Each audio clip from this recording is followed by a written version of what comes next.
about it. That would not. You ruined it. We would lose all 3 viewers. All 3, yeah. That's the most That's you're gonna us. get tonight. That's us. Reviewing it. Perfect.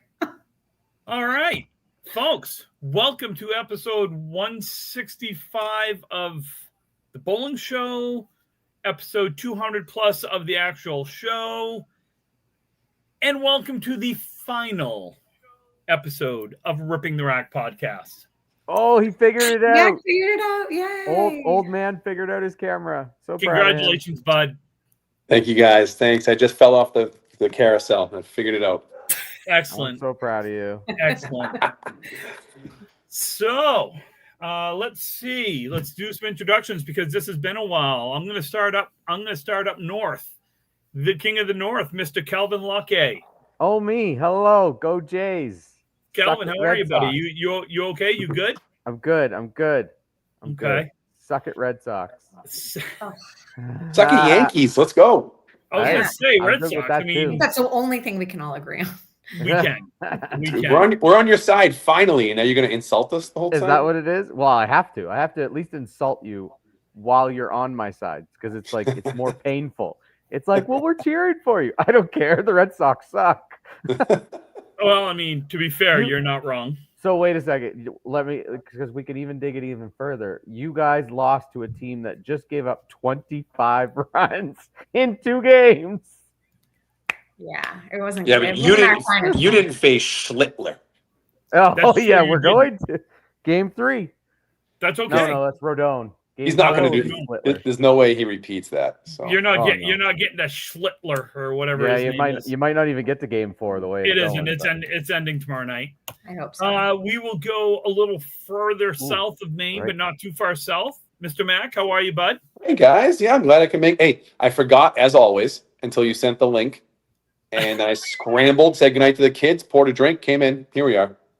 That's awesome. I'd introduce Brian, but Brian is running late for the show, which, I mean, kind of par for the course a little bit, I guess. We'll Sure. introduce him when he comes on. Sure. But let's introduce our special guest. She is a multi-time world champion This year. this year. Just, Just this year. Yeah. Sonja Rossi. Sonja, how are you? I'm doing good. How are you guys? that's it. Good? That's all you got was multi-world champ. You couldn't That's have all gone she like. needs. You couldn't have gone like what do you got? Pro Series She's a champion. she's a mother. And like She's a mother to state champ. Nikki She's a Barrett. mother. Wow, She's an ex-softball player. She's Currently has bad taste college. in men, but we won't go that far. She's what? Currently has bad taste in men, but we won't go that far. Stop talking about her wife like that. Oh Yeah. yes. Yeah, we don't talk about her wife like that. Come on. Yeah, of course not. No. Yeah. That's mean. Yeah. No, Sonja, thank you for finally coming on the show. I'm glad that our people were able to get in touch with your people to work things Yeah. out. Yeah, I'm So- glad it all worked out. Thanks for having me. Well, I'm excited to be here. I'm sad because it's the last one. You guys are going to be missed, but happy to be. I can be a part of it. Well, maybe you start your own, Sonya. Maybe we have a Sonya podcast, a world champ, multi-world champion, annually, perennially podcast. Yeah, I'll think about it. Yeah.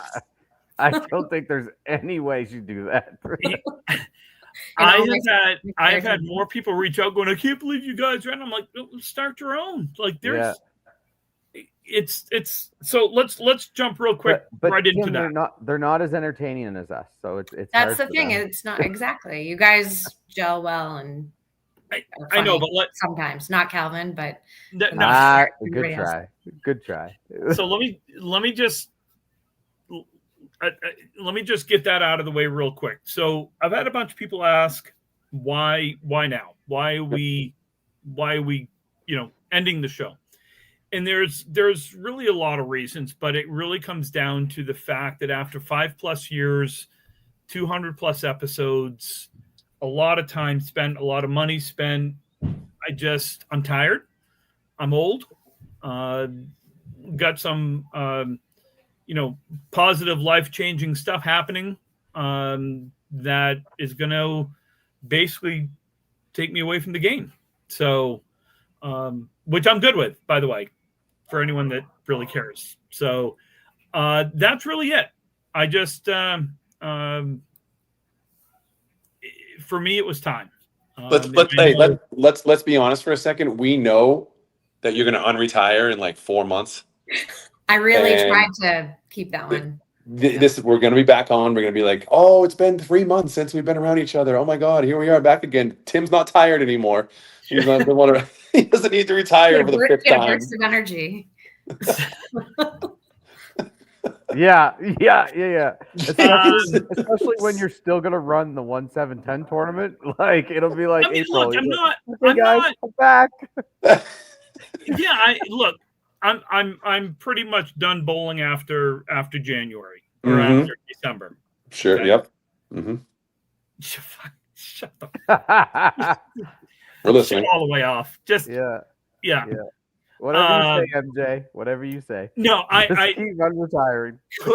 Could we start this show up again in 6 months or a year or 2 years? Could I pull a Brett Favre and unretire? Possibly. Do I think it's going to happen? No, I don't. So but you also didn't think you were going to unretire a half dozen times. So well, I also didn't think that I was going to be bowling. You're right. I also didn't think a lot of things. You didn't think you were going to be a mixed world champ with Sonja, did you? No, you didn't. Well, I'd crossed that off the bucket list a while back. That would be our second one. Yeah. Together. Oh, I'll just go fuck myself. And you can't say Sirach because I'd done that too, and you can't say Mario because I'd done that too. Yeah. So it's just Mac, really. Just me and you, buddy.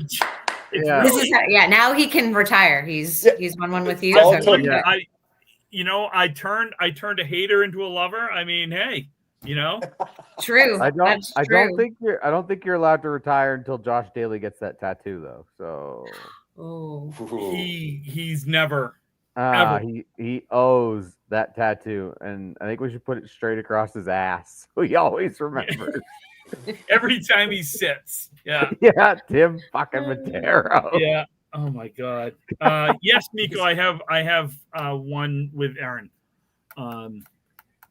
But I hadn't won multi times with Aaron. I had with the others. So that's really the reason is there's just a lot of things going on in my life, and I offered the show to the other three folks on the other three hosts on this show, and they all said no. They didn't want to run it. I offered it to Danny and Jeremy, and they said no. You have one. Well, no, I offered it like, here, take this, put it with your show, combine it, and make it one.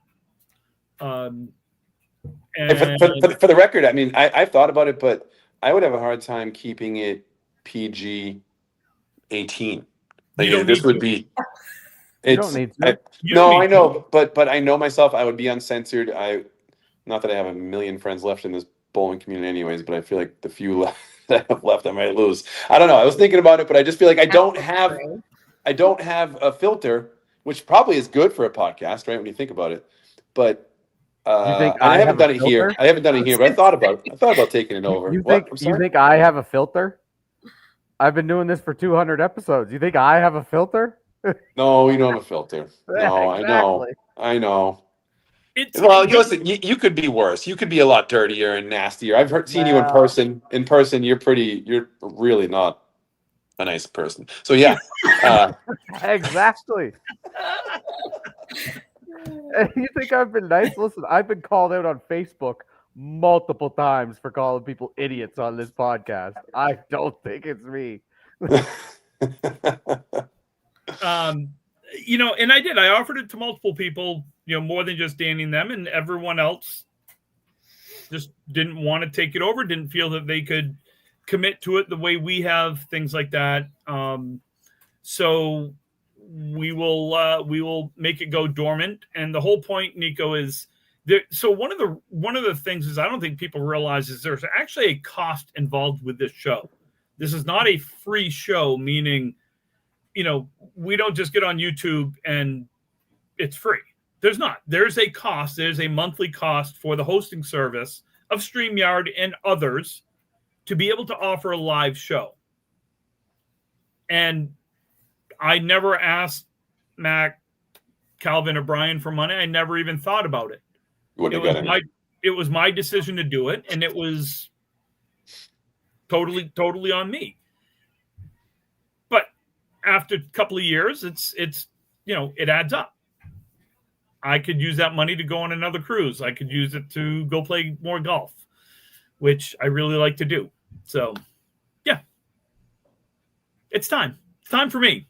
If someone else wants the show, reach out to me. I'll give you the passwords. I'll give you everything you need to make it happen. Well, maybe not some people. I would be pretty, what's the word I want to use? Picky. I don't know. Picky? Yeah. Picky. Picky about who I would release the show to, so to speak. Understandable. Yeah. So anyway, welcome, Sonja. Thank you for coming on. Thanks for having me. All right, let's end the show. So Yeah. maybe I shouldn't say thank you. Good enough for No. me. I can go. Hey, congrats on shutting our show down. Yeah. Way to go, Sonja. Way to be the reason we died. The Wow. least I could do. I did not go that way. That was That was Mac. yes. That was me. That 100%. That was 100% Mac. Who I thought was my friend, but apparently not. Mac doesn't have any friends. He just said so. Yeah, he did say the few he had left he might not, and now I know why. I know. Well, we were friends until I spelt your name with a Y, and then that was the end of that. Yeah. But it's not Sonji. Oh. I mean, it No. worked. No, so I'm not- gonna be upset about it, No, but- not SONJY, you nincompoop. I mean SONYA. No, I know, but someone, and I can't remember, was it the Mixed Worlds? Someone spelled it Sonji, SONJI. Mixed Internationals. Yeah. Mixed International. SONJI. I was Yeah. like, Sonyi. but You're as soon as we suddenly got one Asian. out, Yeah. I started doing better. So She's had a race change. You can identify as an Asian now. Sonji. Sonji. Like Oh, in look what it is. the Chappelle Show racial draft, you would totally be drafted by the Asians. Yeah. Hey, everybody. Look who it is. It My is. goodness. Hey, everybody. Did we win? No. right, go. Okay. And then what the Shut hell them are you doing down. late? Like if you're gonna be late, at least win. Because we had to go 2 hours away to play a game. Good lord. That's when you should win. Not when you get there 10 minutes before the game starts. Oh, that's the problem. I think this is the most people we've ever had on. what did I say? You're welcome. Because usually when we have a guest, it's because one of us couldn't make it, so we ask a guest. I think this is the No, most we people we've had ever. we had Matt Nichols, Brittany, and Ashley on at the same time. Oh, Oh, true. yeah. I forgot about the Yeah. try. But wasn't Yeah. that because Brian wasn't there? No, I No, was Brian there. was here. Oh, was he? Okay. The three of us. It was like 6 of us on that. Okay. And don't worry, Nico's telling us how many we had. Thank you, bud. Appreciate Yeah. it. Yeah. So do the Red Sox, Josh Daly. Suck it. So cute. Suck it. Couldn't We even beat a have- rookie. We have a lot to talk about, and frankly, we're not going to follow the normal format because what the fuck does it matter? We never God, did before. There is no normal. We're Normal's done boring. anyways, so who cares? That's right. Yep. So Sonja, Yeah. let's talk Sonja. Tell us why I'm your favorite person you've ever bowled with. Oh, we're starting off like that. Yeah, Okay. yeah. Just, Then you, This then should be you can quick. tell us how I'm your favorite that you've never bowled with. Yeah. Yeah. great show, guys. You Great. can see why we're Next shutting question. it down. Next Yeah, question. Next, No, we won't go there. Sonja, I do want to. Let's. So you have this is actually your second time, kind of.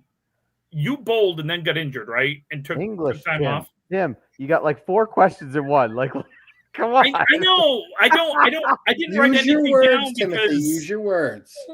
I wanted to set some records here straight. So Yeah. you bowled, Mhm. got injured, Yes. No. took time off, Yes. and then made a comeback. Yeah. I tore my rotator cuff. So Okay. Stay with me, guys. softball. Did you have a We're baby in here there now, somewhere? man. I did. Yep. I had one of those too. Okay, good. Got one, just one. Just one? I mean, Nick's old enough now that we don't need to. No. One important one. That's all. Yeah. I love them both. Oh, sure. Well, to be fair, Barrett is pretty damn cute. He is cute. He is. Yes. Yeah. And did we win? Were you pregnant when we won? What, like- Mixed Worlds? Yeah. No, when we won the Exeter teams, mixed team. Oh, that's what it was. Okay. I was, yeah. Okay. You got to specify, There's been a couple things we've been bowling in together. I know. And you've won some stuff. I've been. Sonja, thanks for coming on the show to interview Tim about when he won. We're going to talk more about when Tim's victories. How many times he won with you? I know. To be fair, I have gone on record and said Sonja is one of my all-time favorite people to bowl with. So thank you. I'm just, but to be fair, off the record, you've said other things. So probably. We don't talk about off the record things. Probably fair. Yeah. So, Brian, how you doing, bud? So, Sonja, I'm doing good. Why? You've won many things. What was your favorite thing you won? Oh boy. That's really tough. I guess for me, I'd probably just choose. They're all like everything that I've won, and I'll just go world title wise has been amazing and fun and awesome. But I mean, I guess I would probably stick with the first one because I never won one before. And I feel like the first one just always, I don't know, is special in its own way. So I would say, I think it was a 2016 Ladies International. So who was on that team? It was me, the other Sonja, Kim. God, I think there were 7 of us this year. Hold on. And I'm going back like almost 10 years. I think I'm going to remember. I mean, this. it sounds like it was pretty special. You remember 2 out of 9. Who else? Yeah, if it was special, you think you'd Mario remember. was on it. Kelly Dorman was on it. Where were you out of? Was it Okay. Exeter? No, it was in Augusta. No, Yeah. I meant like who was the sponsor and the team name? We didn't have a sponsor then. Yeah. Like this year we were at, Exeter sponsored us, but I think we were like team. Oh wait, no, that's a lie. I think it was Academy. Because what were you like team number 1? I mean, that's Team YOLO. We were YOLO Academy, I believe. Oh, okay. Yeah. So now it's all coming back to me. Yeah. Just like kick the dust off here. Well, there's so many titles. I'm sure. I don't know. They're all special in their own way. I don't know if I have a favorite per se, but who's your favorite son? I was gonna say it sounds like she's talking about her kids. Yeah. Are they listening right now? No, they're taking care of each other. No, so Barrett's watching Nick. Yeah, Barrett is watching Nick. Yeah. Okay, so you can answer. Who's your favorite son? They're both my favorite. Oh. That's the right answer. You can't be because a favorite is one singular. You have to pick one. Okay, singular. Nick is my favorite oldest child, and Barrett is my favorite youngest child. Spoken like a true mother. Yeah. And, I mean, sometimes it depends on the day, so it's fine. Yeah.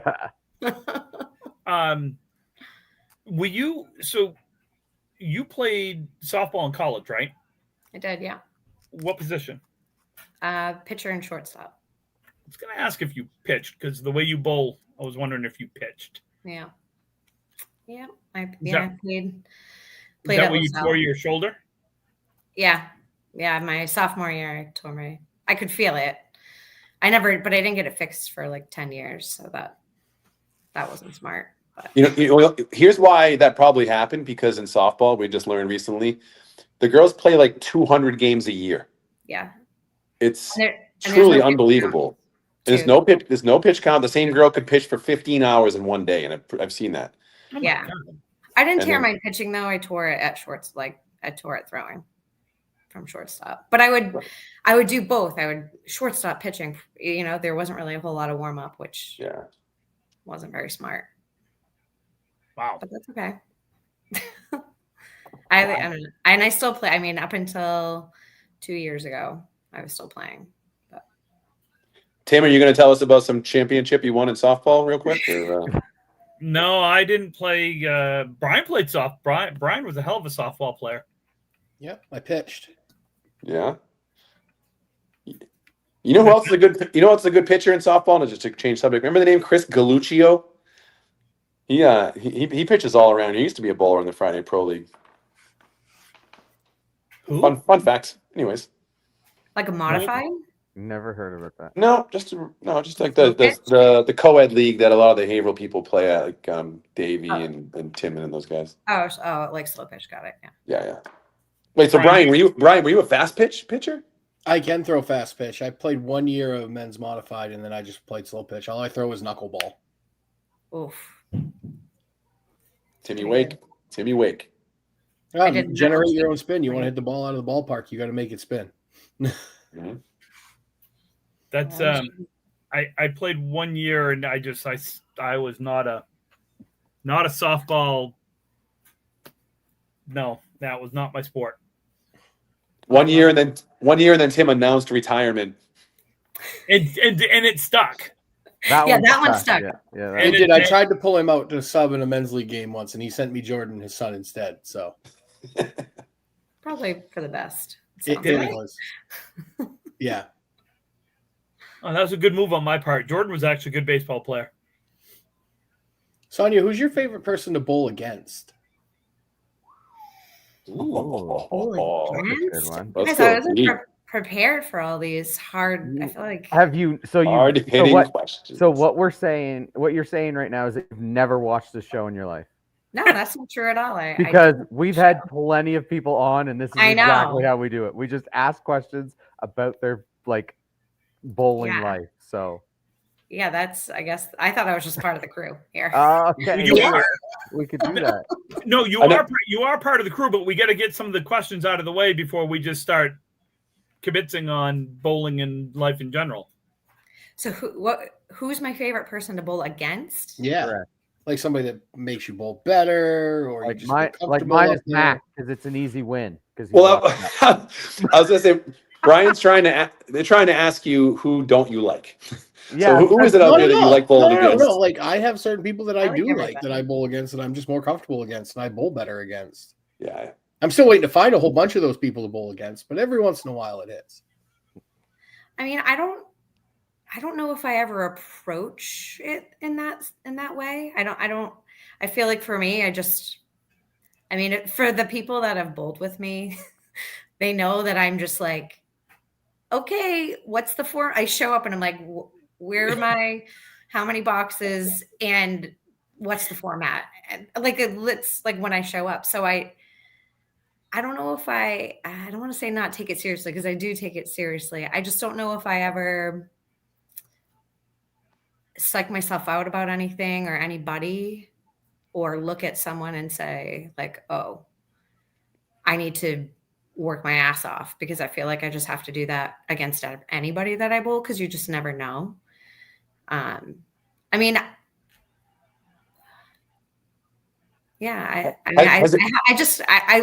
For me, and as again, people can attest, like I want to have fun. So it's even better if I can bowl against somebody that is competitive, but also, having fun at the same time. Is Sonja, is there anybody that you just annihilate every time you step up, and it's not on no intention or whatever, it just happens that you just curb stomp somebody over and over again? Is there anyone like that? Not named Tim? Barrett for sure. Yeah. Barrett. Yeah. No. Hey, I mean, even with the bumpers.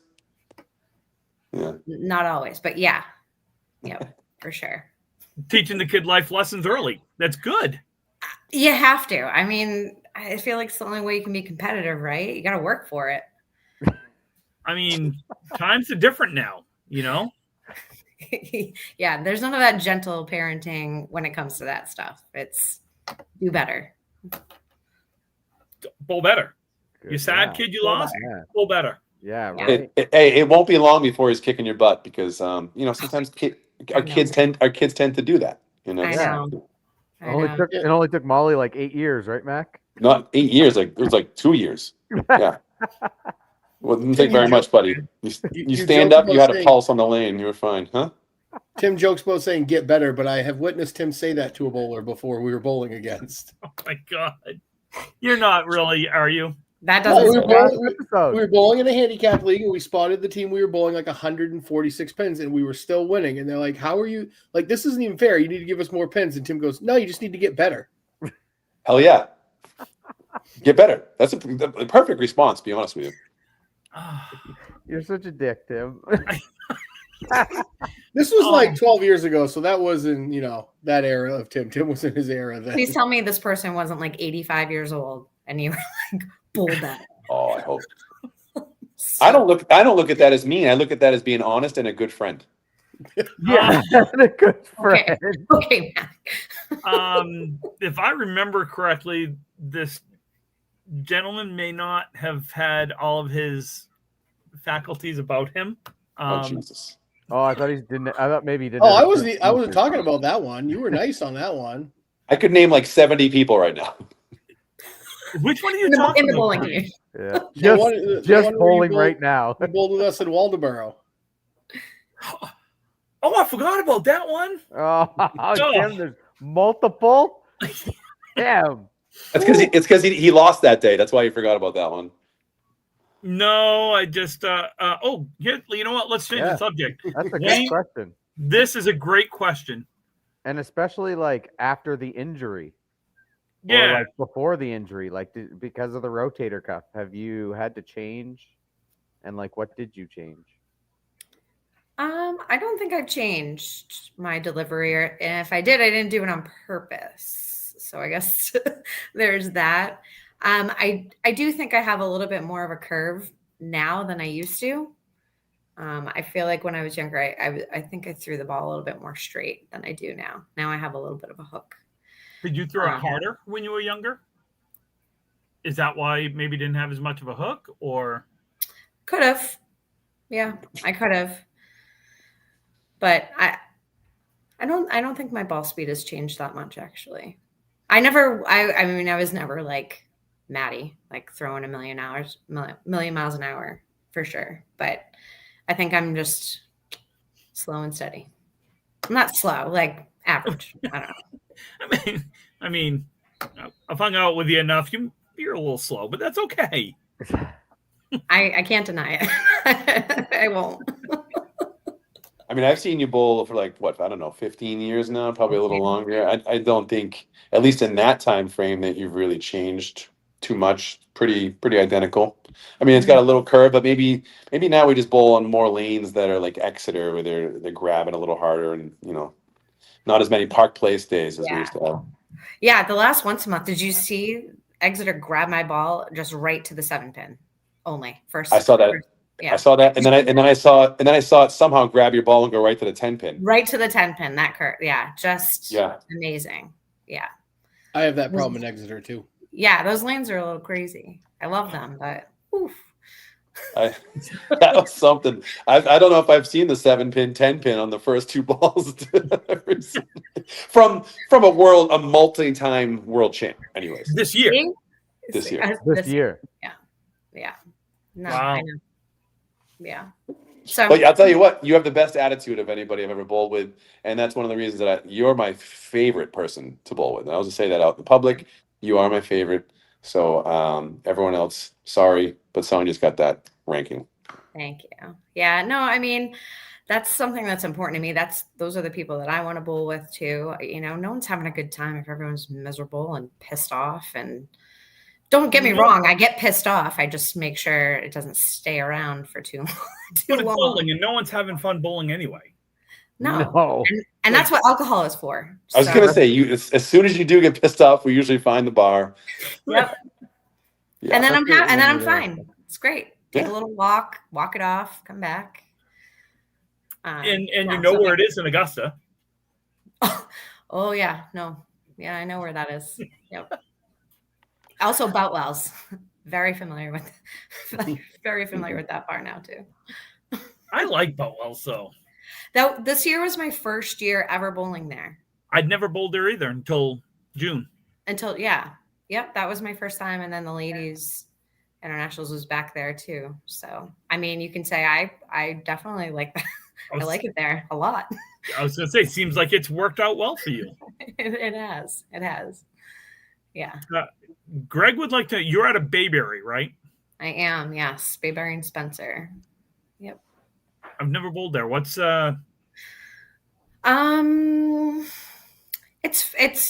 honest. It's not fast. I mean, there's I think one of the stops next month is at Bayberry, the singles knockout, I think.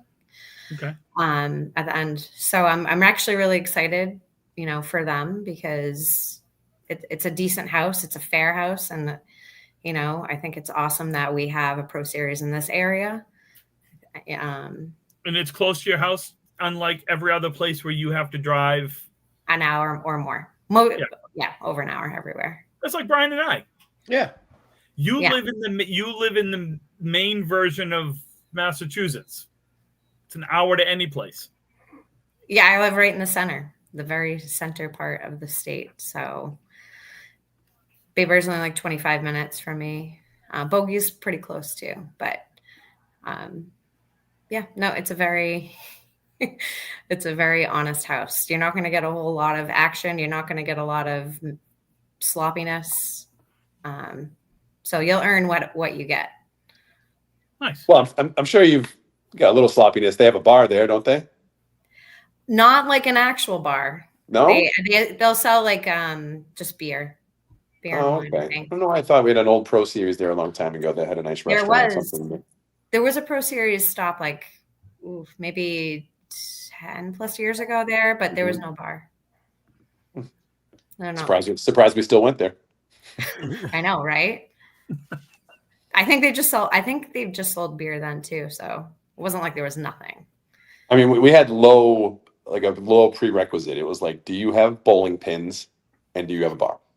Yeah. Because you can't have one without the other. Otherwise, no one's going to come. We will show up. Yeah. You might as well just close. We had a bowling alley that they didn't have a bar, but they said as long as you bring a cooler and use red Solo cups. I mean, that's a win-win.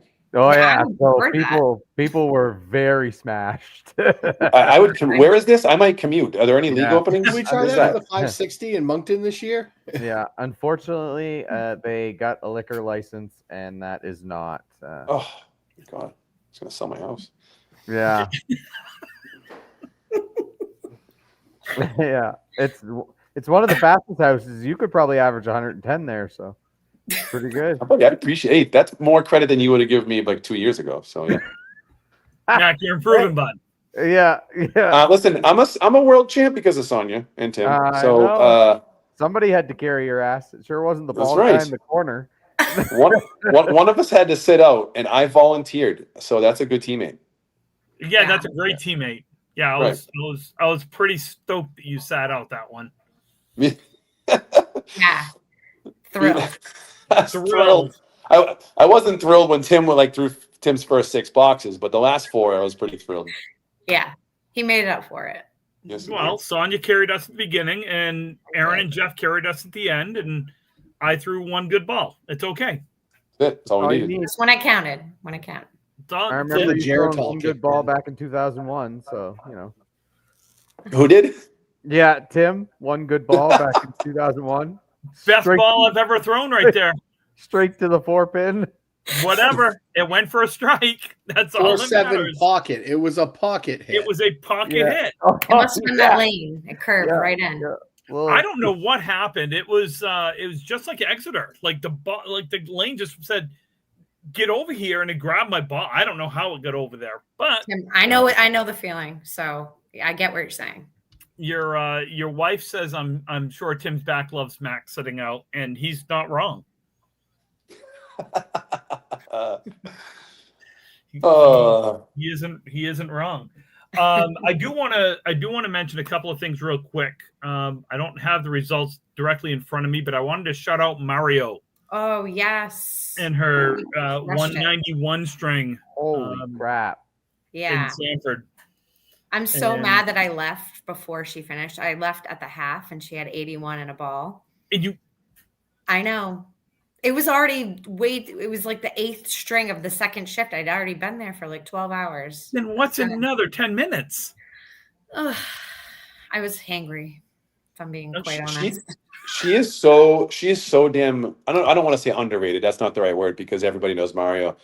But like sometimes you'll look down and you'll see like we drafted her in the Exeter once a month. She was on the sheet at 100. She was on the sheet at 102. Yeah. Like she was the best value in that draft at 102 because when it comes down to it, Mario is going to perform, right? Like, is there ever a time that she doesn't really step up? Nope. No. So when what year? I forget what year it was now. 2022 World Mixed Worlds. We had the playoff, and Mario came out and I think she threw like a 130 or 140 in the one playoff string. Yeah. And it was just like, damn. Like, Hasn't she been in like back roll-offs for the last 3 or 4 years? There hasn't been a clear winner, right? In the last like 4 years of the mixed worlds, and I think she's been in the roll-off every time because she bowled with you guys that one year, and then she bowled last year, and I think she bowled with, wasn't it Craig? Then wasn't she on Holbrook last year or who? No, she was with me. We bowled in it every year. We were with Harnett. Right. And weren't you guys in a roll-off or something in the last? Because Surrett, wasn't it you guys? I can't remember. But I'm pretty sure she's been in almost every roll-off for the playoffs since COVID. So the roll-off we had in 19, Calvin, she was not in that one. No. And then was that Godwin? Is that the one that was the Godwin year. Oh. Look, I that to me Still goes down as chub. Number one. I don't need to know about what gives you that, Calvin. Being on the opposite end of that, it's still one of my all-time favorite matches ever in the history of Evers. I would also agree. It was amazing. It was so awesome to watch. Oh my God. Just like the atmosphere of it all. Like, I mean, obviously it came down to like that last ball. It was just everything. And Mike jumping up and down on the lanes after we won. It was so funny. Yeah, that was. Who? I mean, I was mad I stayed for that, but oof. So me? Oh, that's right. I forgot. That's right. Yeah. I wonder if I have it in my. That was Baby Shark here, Mac. Yeah, that was Baby Shark. Oh my God, that was Baby Shark here. That was a little foggy. So I will say that was probably we didn't win that one. I think we came in 3rd that year, but that was one of the most fun mixed worlds I've had. For us, yeah. I think for everybody else, we annoyed them to death. I don't care about anybody else, but I know, me too. Us, we had a freaking blast, and it's all Mac's fault. That's what happens when you get drunk and leave your bowling stuff and your whole entire life at the bowling alley. You come showing up in a Daddy Shark t-shirt. Daddy Shark was there to play. Daddy Shark wasn't messing around, and all the other sharks figured that out real quick. Yeah. Wasn't that also the year it was like 200 degrees in the bowling alley that Saturday? Yes.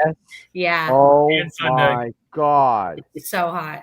They had, they were, the ACs were pumping as hard as they could. They had 2 big fans going, but it was, in their defense, it was 90, what was it, like 92 degrees outside? Like it was abnormally hot. It was for Maine. Sweaty balls hot. And I won't ever forget when, I bowled, Evan bowled, and then Morrison's up on the right, Godwin's on the left. Godwin makes a spare. And I turned, I forgot who was on my left. I turned, I just said, he's throwing a strike. I've seen this. I've seen this I don't know how many times. And there was a blistered strike. No, granted, he still had to fill it. He did. He still had to fill it. He still had to put, a good load on it.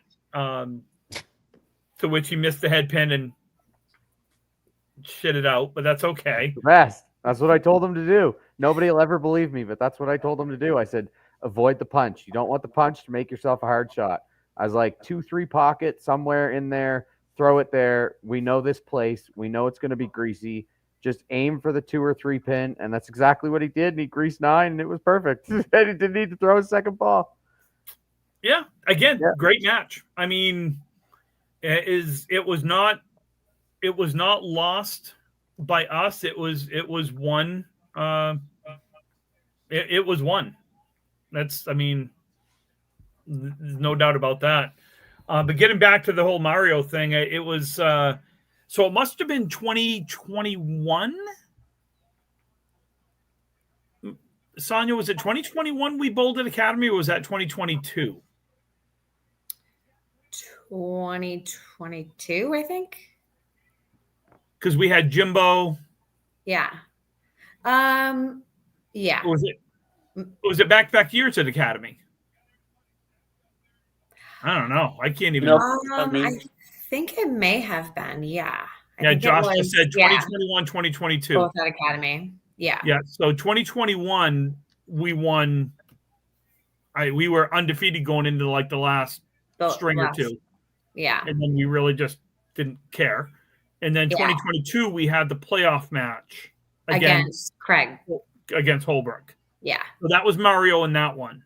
Yeah. Because McGinty was on the team then. Yep. For that too. He was in the playoffs. So you and I were scorekeepers. It was good. I did a great job. I didn't even touch the scoreboard. I just sat over on I touched the scoreboard. Yeah, that's right. Yeah. No, I love bowling with her. We're very similar attitude wise. We're very, and you guys can attest to this. Like, you make a bad shot, you probably are going to make fun of yourself. Your teammates are going to make fun of you too, and you're going to laugh about it, and you're going to move on. And she'll be the first one to call herself out, and all of her one-liners and sayings. There's something to be said about, It's all about the titties. It's all about the titties. Always for her. Love them titties. Because that's. I remember the first time I bowled with her, and I had an 8-pin drop, and she said, "Go get the titties." And I just started laughing to myself because I just couldn't fathom just someone just blurting it out. Yeah. It cracked me up. You never know what she's going to say. And I think that's the best part. I got to go in her shirt once. It was the greatest thing ever. I'm sure. Yeah. She broke my glasses. She broke Tim's glasses one year. Yeah. She made a shot. She came off and boom, buried, and just glasses literally broke. That was fun. I bowled with her a lot, maybe like a decade ago in a mixed pro series or something, and she called us slap and tickle. And that's stuck. That's stuck ever since. Every time I see her, she's just screaming that out. Slap and tickle, baby. Let's go. Let's go. Yeah. Maybe we should have had Mario on. What was that? Yeah. Wow. Oh. I meant like in addition to. Okay. Yeah. Way to save yourself. Yeah. So the results of the Pro Series mixed doubles, I do have it here. Mario and Jimbo did win. No. What? It actually was. I mean, just not even her 191. She really bowled phenomenal the whole day. Like, I think she had one not great string, but other than that, she was like, every time I saw 120, 130, 120, it's like, okay, get it. I mean, they had a 288 in the 4th string. They're 309 in the 9th. I mean, they almost, to be fair, they almost didn't win. I know. Well, her daughter, bowled earlier. Sonja and And Danny yeah, almost came back and won. they They're both really 204 well. in they're 204 in the 10th. I mean, they only won by 21 pins. Yeah. See, to be fair, I'd already been gone, so I didn't know what Right. the last string was. But up until that point, they had been doing really well. So, But Sonja and Danny did really well too. So you're saying early we could have had Mario on, or even the better Sonja, like, and we chose that one. Come on, Tim, where's that mute button again? I feel right here. like Hold on, let me get it for you. yeah. Wait, like 2 seconds ago, Calvin actually disappeared in his screen, and it was the best 2 seconds of the night. It was. So Like- can you do that again? Yeah, hold on. Yeah. There you go. So we had Sonja Johnson, Danny Harris second, Shannon Scribner, Joey Lister third, Cindy Harridan and Aaron Fontaine fourth, Madison Riva and Nick Leach fifth, Taylor Turner, Charlie Collins sixth, Bobby Joe Chase Cole Fry seventh, Vanessa Huff, Mark Weber eighth, Glennis and Dean ninth, and Sage and Jason Gothier Jr. 10th. And we won't talk about anyone below that line. Probably Did for the somebody best. get below that line? There was someone that might have come in 13th. I'm gonna say it was Justin's fault. He just didn't bowl good enough.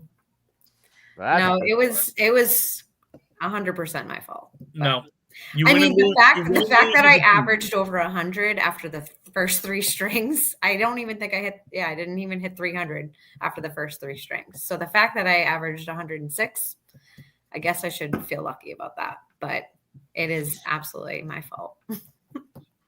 Well, Justin, you know what? We're gonna say it was Justin's fault because he just said it was a lot of his fault. So was it sticky at Sanford? Because it was tacky. Yeah, it always tacky. seems like it is. Yeah, for me, it was definitely an adjustment that unfortunately I waited too long to adjust. I bowled in a sticky house 2 weeks ago. My ass muscle was sore for a month. But that's not the. But bowling wasn't the reason for that, buddy. Said muscle, not hole. Muscle, not hole. Sorry, I You gotta misheard. turn your hearing aids up, old man. Yep. Sorry, hold on 1 second.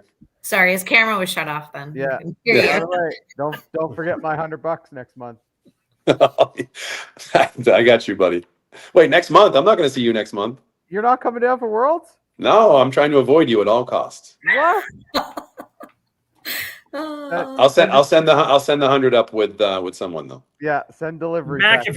if you want to bowl, I got a spot for you. You can bowl. Nope, I don't You're want to do that. with Jeff Surratt again. Remember, Mac, it's 100 his currency, so you only got to send up like $78. I was like, hold on, I think I got a few quarters in my pocket. Let me take these out. Yeah. Yeah. Go for it. Yeah. Max pay. What do you mean, Brian? It's like 130 my way. I know it's the other way. It's like 130 my way. It's Always perfect. goes to the payer. No. So, Sonja, what's your? I think I've asked everybody this before, except for you. What's your favorite style of tournament? Like, do you like the team events? Do you like doubles? Is it singles? What's your kind of favorite type of bowling? I will say I definitely prefer teams or doubles, you know, whether it be mixed or ladies. I don't know. I enjoy bowling with people. And even though in single formats, you could probably be in the lane together, but it's different, obviously. So I don't know if I prefer doubles over teams or teams over doubles. I like both. But I would prefer that over like singles. Do you like 2 boxes at a time better than 5? Depends. Yeah. Depends on how my 5 boxes just went. That's she's doing. I can tell you on Saturday the first 3 strings definitely would have preferred 2.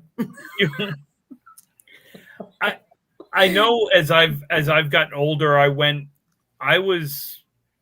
loved singles events back when I was younger. because I didn't have to rely on anyone. It was me. I either won or lost because of what I did.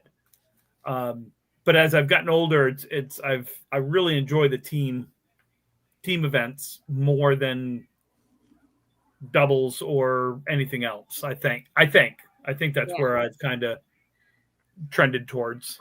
Yeah, I definitely prefer that too, and I prefer, when there is some sort of a playoff involved. I think it just elevates you in a different way than just a whole round robin type of thing. I don't know. I like that aspect of Which a is tournament. why I wish Mixed Worlds would go to a playoffs, but They should never get that. They should. I think we should move it to 2 divisions of 12. You bowl 11, bowl everybody like a 2-string match or something. I don't know, something. Or bowl everybody twice, just not a 2-string match, but you bowl 1-string matches and you bowl them twice. You only bowl 22 strings and then you have playoffs. Yeah, I'm with you, Calvin. They should all have playoffs. I think every tournament should have some sort of playoff. That's just kind of how one. I agree. Especially one for $10,000 or $11,000 for first place. You're looking. Yeah. If you go, well, I know, but I'm just saying 10. It's only I think it's only like 11 or something at men's worlds. It's not even 11. I don't really? think. Is No, it? It's 10. I thought they moved it up. I thought they moved it up last year. I mean, maybe they did, but I don't remember hearing about it. It's always been 10, and that's always been my biggest kind of bone of contention with this. Is my first Worlds in '92 was $10,000 to win. Yeah. 30 years later, it's still only $10,000 to win. Well, you also had a man whose profession may not be named, who was supporting a lot of that $10,000, whereas now it's everybody paying money into it, not a certain person helping. No, we can. This tournament, the men's Worlds, is alive because of Charlie. Oh, for sure. I don't care what anyone says. Charlie's the one that got it going. Charlie made money off of it. Yes, he did. Charlie also had many years where he lost money. Yeah. People don't want to hear about that. They just want to hear about the years he made money, and that's okay. Yeah. Or the year that he paid all the damages to the hotel. Yep. Or the fact that we never had to worry about a hotel when Charlie was running it. Had deals every year. It was like $60 a night or something like that for the hotel. That's because the Holiday Inn won 70% of the raffles. You know what I mean? I'm pretty sure that was all taken care of. I would rather pay $60 a night and stay at the Holiday Inn and have them win all the raffles than pay what I'm paying now. That's just me. Wait, pay what instead of paying the rates that you're paying now? The rates that I'm paying now, it's $100-something bucks a night. That's been the same rates in hotels for like 30 years. No. $100 and then $100-something a night. No. Oh, you mean like split up between like 4 people? No. No, I mean like going. We used to, the tickets, which were like $500 or $600, used to cover everything for the entire week. Yeah, but you had to pay. You also remember there was a fixed cost of how much we had to pay as a team, and I think it was like $5,000, if I remember correctly, that we had to come up with, and because we used to pay like $800 each to go. It was some crazy number like that. I'm paying more than that now. Yeah, how much do you think you're paying now? I'm not going, so I'm not paying anything. Well, I mean that's true, but listen. I'm gonna get into this. No one's paying that much because there's 17 people on a team. It's like $20 each to go. It's costing me in a hotel alone $600, just the hotel for this year. And I'm not staying. American or Canadian? American. I'm not staying at the hotel where they got a deal on because that was even more expensive. I'm staying at the Comfort Inn next door. That was less money. Asian spa. Yeah. I hope so. There might be happy endings. No, but have fun getting up that hill, Tim. The hill to get out of that. I mean, don't get me wrong. I'm not, Mac. I'm okay with the way things have gone. I just think they ran smoother back then because you didn't have as much to worry about because it was taken care of. Now each team is now responsible for their lodging. Each team is now responsible for other things. And that's okay. Times are a little different, but we've got to do something different to get the money. I mean, yeah, this is all been about the money, the first place prize. This has nothing to do with how much we're paying. It has to do with how much we're getting back. The fact that if we win, I basically break even for the week, right? Give or take. Yeah. And that's only for the team that wins. There's 23 other teams here. I mean, there's so many reasons for that, right? One is just the economy. Two is really the number of people that teams are going with when you split up your prize money coming back compared to what used to happen. We, the three out of the five of us just recently won a world championship. But what was that payout? 12 grand, and there were 6 of us in the team. We got $2 grand each. You're never going to get $2 grand from winning the men's worlds ever again. No one is going to win that amount individually. No. Not when you have rosters of 9. No. I mean, you might win it in the singles. You're better off winning the singles than you are the teams. Oh yeah, I've made more money in 2 years getting second place. Sonja, what's the payout for the 2 big women's tournaments? The one in August. Do you know? Titties. Besides titties. Next question. Yeah. Yeah. Numbers. Next question is right. I don't know. That's why I asked. I didn't know this was a taboo topic. I think It's like mixed $4,000. internationals was like 1,000 each. So 2,000 for first, I believe. Okay. No, and then he's talking the women's. I'm talking the women's. Women's. Isn't it only like $4 or $5 grand for first place? But to be fair, it's also a weekend tournament. It's a weekend tournament, and there's only what does that matter? 4-person teams. Well, number one, the cost is a hell of a lot less on a weekend tournament than it is on. Yes, but we're talking prize money. We're not talking cost. We're talking prize money. I mean, Mixed Worlds is a weekend tournament. It's 12 grand. So. Yeah, right. Exactly, Tim. So, God, stay on topic. We're talking about prize money. This is what we're talking about. We're not talking about cost of everything. You know what? This is my last show, and I want to cause some havoc. So I know. Well, that's what we're doing. We're causing havoc with cost of money. So I'll say Ladies Internationals is probably is comparative to that, because I think maybe after hotel, bar tabs and whatnot, I probably broke even too. But I think we probably were like 600 a piece. Okay. Maybe. And I mean, we have 5-person teams. Yeah. Well, because four bowlers, but you have one sub. You guys only do four bowlers on the lane, right? Yeah.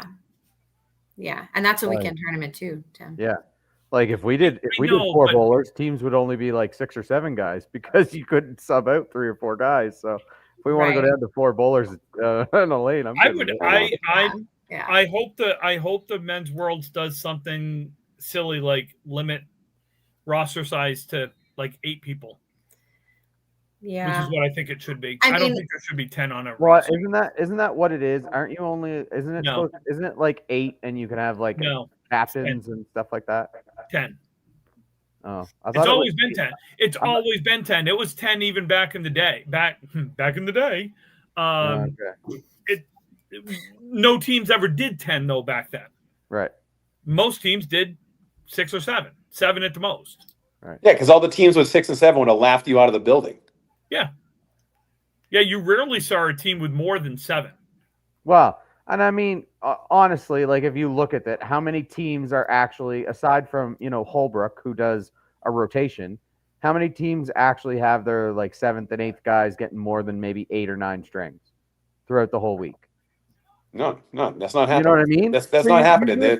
So you really only have 5 or 6 bowlers. You just have 2 or 3 guys who are there to support those 5 bowlers when they need a rest. Really? Lucky Strike, their 7th and 8th guys get 12 to 15 strings. Right. Like you guys may get 12 throughout. So that's a match a day. That's nothing really. I forget Josh. Shut the hell up, Josh. I tried to keep a straight face. Honestly, I The haven't. amount of 6-7s that just happened in that conversation. I haven't even. I don't even know what that means. Stupid. Nobody It's knows so what it means. stupid. It's so dumb. Talked about it with my kids for 20 minutes today, and that was a waste of 20 minutes. It's Brian. Please tell me Colin doesn't do the 6-7 thing yet. No, but I have to deal with an entire football team that does it constantly. I figured that was coming.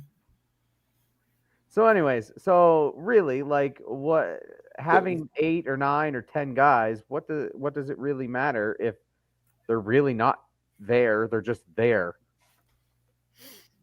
Well, you could probably ask some of the people who are in the lineup all the time. I'm sure they don't love sharing thousands of dollars with people who are bowling four games. But the girls are doing it right. What'd you say, Sonja? You guys have 5 on your roster and you bowl 4? Yeah. That's perfect. So we have one sub. One sub. Yeah. But again, that's also just a weekend. It's a weekend. Ours is just a double weekend. I mean, ours is just a long weekend. You know what I mean? 4 days, and you get a little bit of playoffs. It's not that much more. I don't want to hear it. I've bowled 23 strings so many times in one weekend. Yeah, and you were fine, right? Man up, you get Sonja. You did 24, and you did 24 in June, and you were fine. Yeah, and I did like 19 at Mix International. But again, just like Max said, how are those 24? Do you want to do 24 more? In the next 2 days, if you supply me with Fireball and Truly, in the next. So that's the thing. Like men's worlds is double women's worlds. Like it's 2 straight weekends in a row. You could if let's just say the 5 of us put a team in and we did nothing but bowled for 49 strings. Is that what it is? No, 33 and 3. Is that 42? So 42 strings straight. Over 5 days, that's 8 games a day. But do you need 9 people to do it? But again, I'm just saying there's not 9 guys bowling. There's 5 guys bowling with 3 or 4 guys who may get like 8 strings in the whole week. So then the question would be, do you really need 3 to 4 subs? Yes. Because I don't want to bowl 42 strings. I want to bowl 36. I want to bowl 33. Like I want at least to have a match or 2. You are a diva. You can do that with 2. You can do that with 2 subs. Did you hear what I did last year? Did you hear the hospital visit that I had? Yeah. I did. Do you think I want to go to the hospital every year? No. That was good. That was good timing. First place on the line and everything. Yeah, it was real good timing. Came back and threw 170 in the 3rd string. Being the guy at the end of the bench now, I'm still wished we capped it at 8. I'm good, and I mean I'm good with that. But again, I'm saying the 9th and 10th guys are not doing anything. Really, realistically, they're not. No. So then 8 guys is all we have. Cushion your wallet for entry fee. Right. Essentially, it's just helping because of the cost of everything. Yeah, but you know what? Some of those 9th and 10th guys could make up a better team than like 2 of the bottom teams perennially show up. Could they really? Give me a 9th and 10th right now. You think Matero at his age could go throw 33 strings? I mean, what about Academy Lanes? Sean Taylor. I don't know. I don't know who you call a 9th and 10th. I don't think there is a 9th and 10th. So then again, let's take Sean Taylor out and the 10th guy there. You think they're competing with the Academy team? No, he's on the Academy. That's competing. What I'm saying. Take them off. No. But I'm not saying they're competing with that team, but I'm saying that they are going to be better than the bottom 2 or 3 perennial teams every year. Could be, but then they're the same. They're in the exact same situation. What are they doing there? They're the last 2 or 3 teams. What are they doing there? They can't compete. I don't know if that's true. I think you could pluck a couple off of those teams around that tournament, and you could put together a team that's going to be in the playoff contention pretty continuously. Brian, what do you feel about relegation? I like it. I think it works. I think your bottom 2 teams in each division should have to roll off with anybody else that wants to try and come in. Then if we're doing that, then we're taking the whole Canadian-American border. No. Well, okay. We should. Oh my God, I could do I might start a new podcast just on this alone. I think you should. You want to do it. I'm so passionate about this. We'll see you next week. a couple things about the world. Can I be a guest on the show? Yeah, we'll see you next week. The borders need to go. Okay, the borders need to go. The tournament will be better. And I haven't talked to a captain yet who has disagreed with that, or at least disagreed that the tournament would be better because the teams would stack up a little bit. You know what I mean? There would be different bowlers bowling with different people, and there would be more competitive teams than there are now, I think, overall. And there's just we don't have enough bowlers to really have that divide anymore, anyways. But would I there think we do be that. would there be more competitive teams, or would there be more stacked teams? More competitive teams. You really maybe both. You think? I think it's probably both, Calvin. But I do think. 'Cause- Well, let me ask Sonja, because on the women's side, in both the internationals and the women's internationals in August or women's, I forget the terminology you guys use. Ladies The two women's international tournaments. Yep. Those are cross-border, right? You can bowl with anyone. Yep. Doesn't matter. And Doesn't I matter. think you're proving my point right now by bringing up this topic. Because who has won that tournament, maybe aside from last year or the year before, 7 or 8 times? But is it competitive, or are they running away with it? They ran away with it every year. They almost went undefeated like 4 years in a row. It's true. You're proving my point. A mixed team, like a mixed No, international the team? women's the team No, meeting. the women's. Team meeting has won like 9 worlds. No, I know, but do they have both Americans and Canadians? Yes, because Yes. they had Tasha, Jill, Shannon, Amanda, Brooke, and Brooke. Melissa. Yeah. Like you had 6 the top aside from maybe Maddie, Mario, Sonia, you had 6 of the top 10 women on one team. And we You did don't compete think with if them we one could- year. Well, yes, exactly. I mean, that's the thing. Like, but you guys beat them that what, 1 string or 2 strings? Yeah. It was Yeah. me, Maddie, Mario. I don't remember who else Yeah. was on the team. So you don't think a team like Nate LeBlanc, Matt Harnett, Jeff Surrett, Dave Barber, and those guys aren't going to make a team, and you think they're not going to basically run the table? I think they'd be very good, but I think the rest of the guys on those 2 teams you just said could join in another team and make the same thing. So I don't think it's that far off. It's not like Well, here's the thing: is if you go cross border like that, if we open up the borders to bowl with whomever you want, you set. There's 2 things you do. One is you set a limit, meaning 7 or 8 guys. That's all it is. That you can't have 10. It's 7 or 8, and then you look at relegation, and your bottom 4 teams have a roll off with any other team that wants to be put in somewhere down the road for those spots or something. Someone much smarter than me can come up with it. Is this the only international tournament that you can't cross borders? Yes. Yes. And the No, fact except for Can-Ams, but Can-Ams is basically dead now. Yeah. Except, there was a difference back in the 9, when it started in the late 80s through the 90s and then into the mid 2000s, where you had 12 Canadian men's teams, 12 American men's teams. And you had a waiting list on both sides of teams that wanted to come in. But We we don't do have have- a waiting list. we As do have a far as waiting I list. know. Yes. But we don't have a waiting list of 12. We don't have 12 Canadian and 12 No. American. No, That's only because as of like 3 years ago, they were tired of the Canadian teams not coming.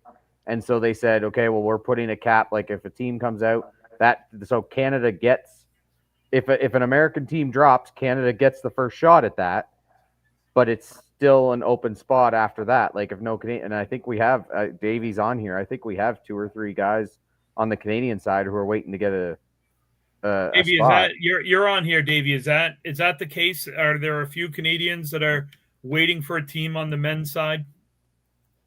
So, And listen, while he's doing that, I'm going to tell you that I've talked with some of the people that run the tournament about this, and I've talked with several captains because I'm not going to be there and I'm not going to be in the captains meeting, but it needs to be brought up. And I think from the sounds of it, everyone's just kind of waiting for it to really be brought up in seriousness. I think a lot of opinions are there that they could easily be swayed into relegation, but I just think we've always fallen into this where we just do what we're comfortable with and how things have been, and it's got to change. So I think a couple of the captains, at least from what I've been told, are gonna bring it up at the meeting, and a serious discussion needs to be had on it. If it's just pushed off and put aside to another year, I'm gonna get pissed off, and I think others will too. because something needs to be done, and relegation is not a bad thing for the tournament. Why anyone would think it would be a bad thing is you're just a little lost. Like we're trying to make the tournament better. That is the ultimate goal here. How can we make the tournament better? And relegation, I think, is the start to that. Okay, so because I think it's going to do a lot of things just by threatening the idea of relegation, teams are going to get better. Just having it out there. You're going to watch the teams that are at the bottom, change bowlers, change rules, not having to have house bowlers on their team or whatever other certain teams do. That's going to all go by the wayside and be gone. But I mean, what if those teams, like, let's just, well, for an example, who do you got? They've been better, but let's just say the Dugays. The Dugays, maybe they just, nobody wants to bowl with them, or maybe nobody, it's not that they don't want to be better. It's just that the better bowlers, and a lot of people have said that about the whole thing, is that it's a click thing. So, if they're better, if the better bowlers are all in the click, if you think about it, A+. Those guys have been together for 15 years. They don't want to go and bowl with the Dugays for a year, or, you got stuff like that. So those guys, not that they want to get better, they don't want to get better, but they can't because none of the good bowlers, or there isn't enough good bowlers in Canada to make another team. Well, isn't there a list? Isn't there a list of Canadian captains? There is. David but I'm just not said saying there's 4 names. But I'm not saying those teams are going to be competitive, because, again, think of it as in the Canadian aspect. As of right now, your top 20 bowlers in Canada are on 4 teams. You got Moncton, you got Kingswood, you have A+ and Able. Okay, so cycle the captains, and maybe that changes. But as long as those captains are going to be the same every year, those teams aren't going to change. And you might get a new captain in from the Canadian side. It's maybe people aren't going to come out and tell you that they're going to switch teams, but there could be guys that are unhappy, just wait for something to change. I feel like on our side too, things would switch up. We got to switch it up and try it. If you don't try it and you just keep it the same, then that's just poor effort. I can't settle with that with anything really. It's not just bowling. It's anything trying to make things better. So, I mean, you can always go back, right? There's so many things you could do where you could set up some sort of relegation, and then if it doesn't work by a certain timeline or a certain date that you set, you can always go back to a team that was relegated, or you got a bunch of options. But I think the worst option is just sticking with what's not working. So, I want to touch on something, because Calvin, you make a good point about people bowling with who they want to bowl with and calling it clicks or whatever you want to call it. Sonja mentioned it earlier that she likes to bowl with people that she likes to be around, and she likes to bowl with people that have fun. Mm-hmm. Yeah. And as I've gotten older and things like that, I want to bowl with the people that I enjoy being around. Right. I mean, I'm not that way because I'm bowling with Davey, so it's it's one of those things that I'm just bowling with him because I thought he was good. He's really disappointed me the last couple of years. So I don't know. I'm kind of the adage I'm not going there. And actually, it was funny because I'm not going to say any names, but our team had a discussion about having somebody join our team, and a couple people are possibly upset with it, and I'm of the adage I want to win. I'm not going to bowl to hang out with you guys for a week. I see them enough during the year. I don't want to go, you know what I mean? So I want to win. So if somebody I don't like, or I don't have to jerk this guy off in the We don't think you do. Yeah. It seems like I'm gonna have to if Davey's gonna come bowl with us this year. It seems like an interesting team. I mean, you probably shouldn't rule out the possibility. I guess I shouldn't. So if I bowled with Matt Cormier. Matt Cormier is the biggest douche I've ever met, and I have bowled with him because I knew he was a good bowler and I wanted to win. So I understand the friends and adage of it, but I'm gonna pick up the bowlers who I think are gonna win the tournament with me. Calvin, don't get me wrong. I want to win. Yeah, me too. I don't go up, and Brian can attest to this as well because he's bowled with me, that I don't go up just to have a good time. I want to have a good time, but I want to win. and that's why I'm there, is to win. That's So why. Why'd you pick Lucky Strike? You could have picked any other team. Because they're the ones that I really enjoy to hang out with, and they're the ones that I think that are going to give me the best chance to win. Yeah. Oh, I get you. You know. Can I just say that there are currently teams who don't think that way?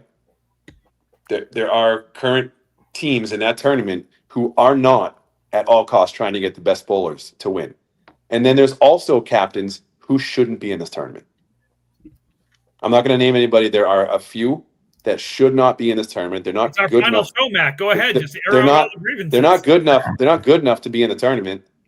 I mean, we can talk about whether there should be non-bowling captains or not, but if you're a captain in this World's tournament, you should be able to get up and bowl if needed and not hide.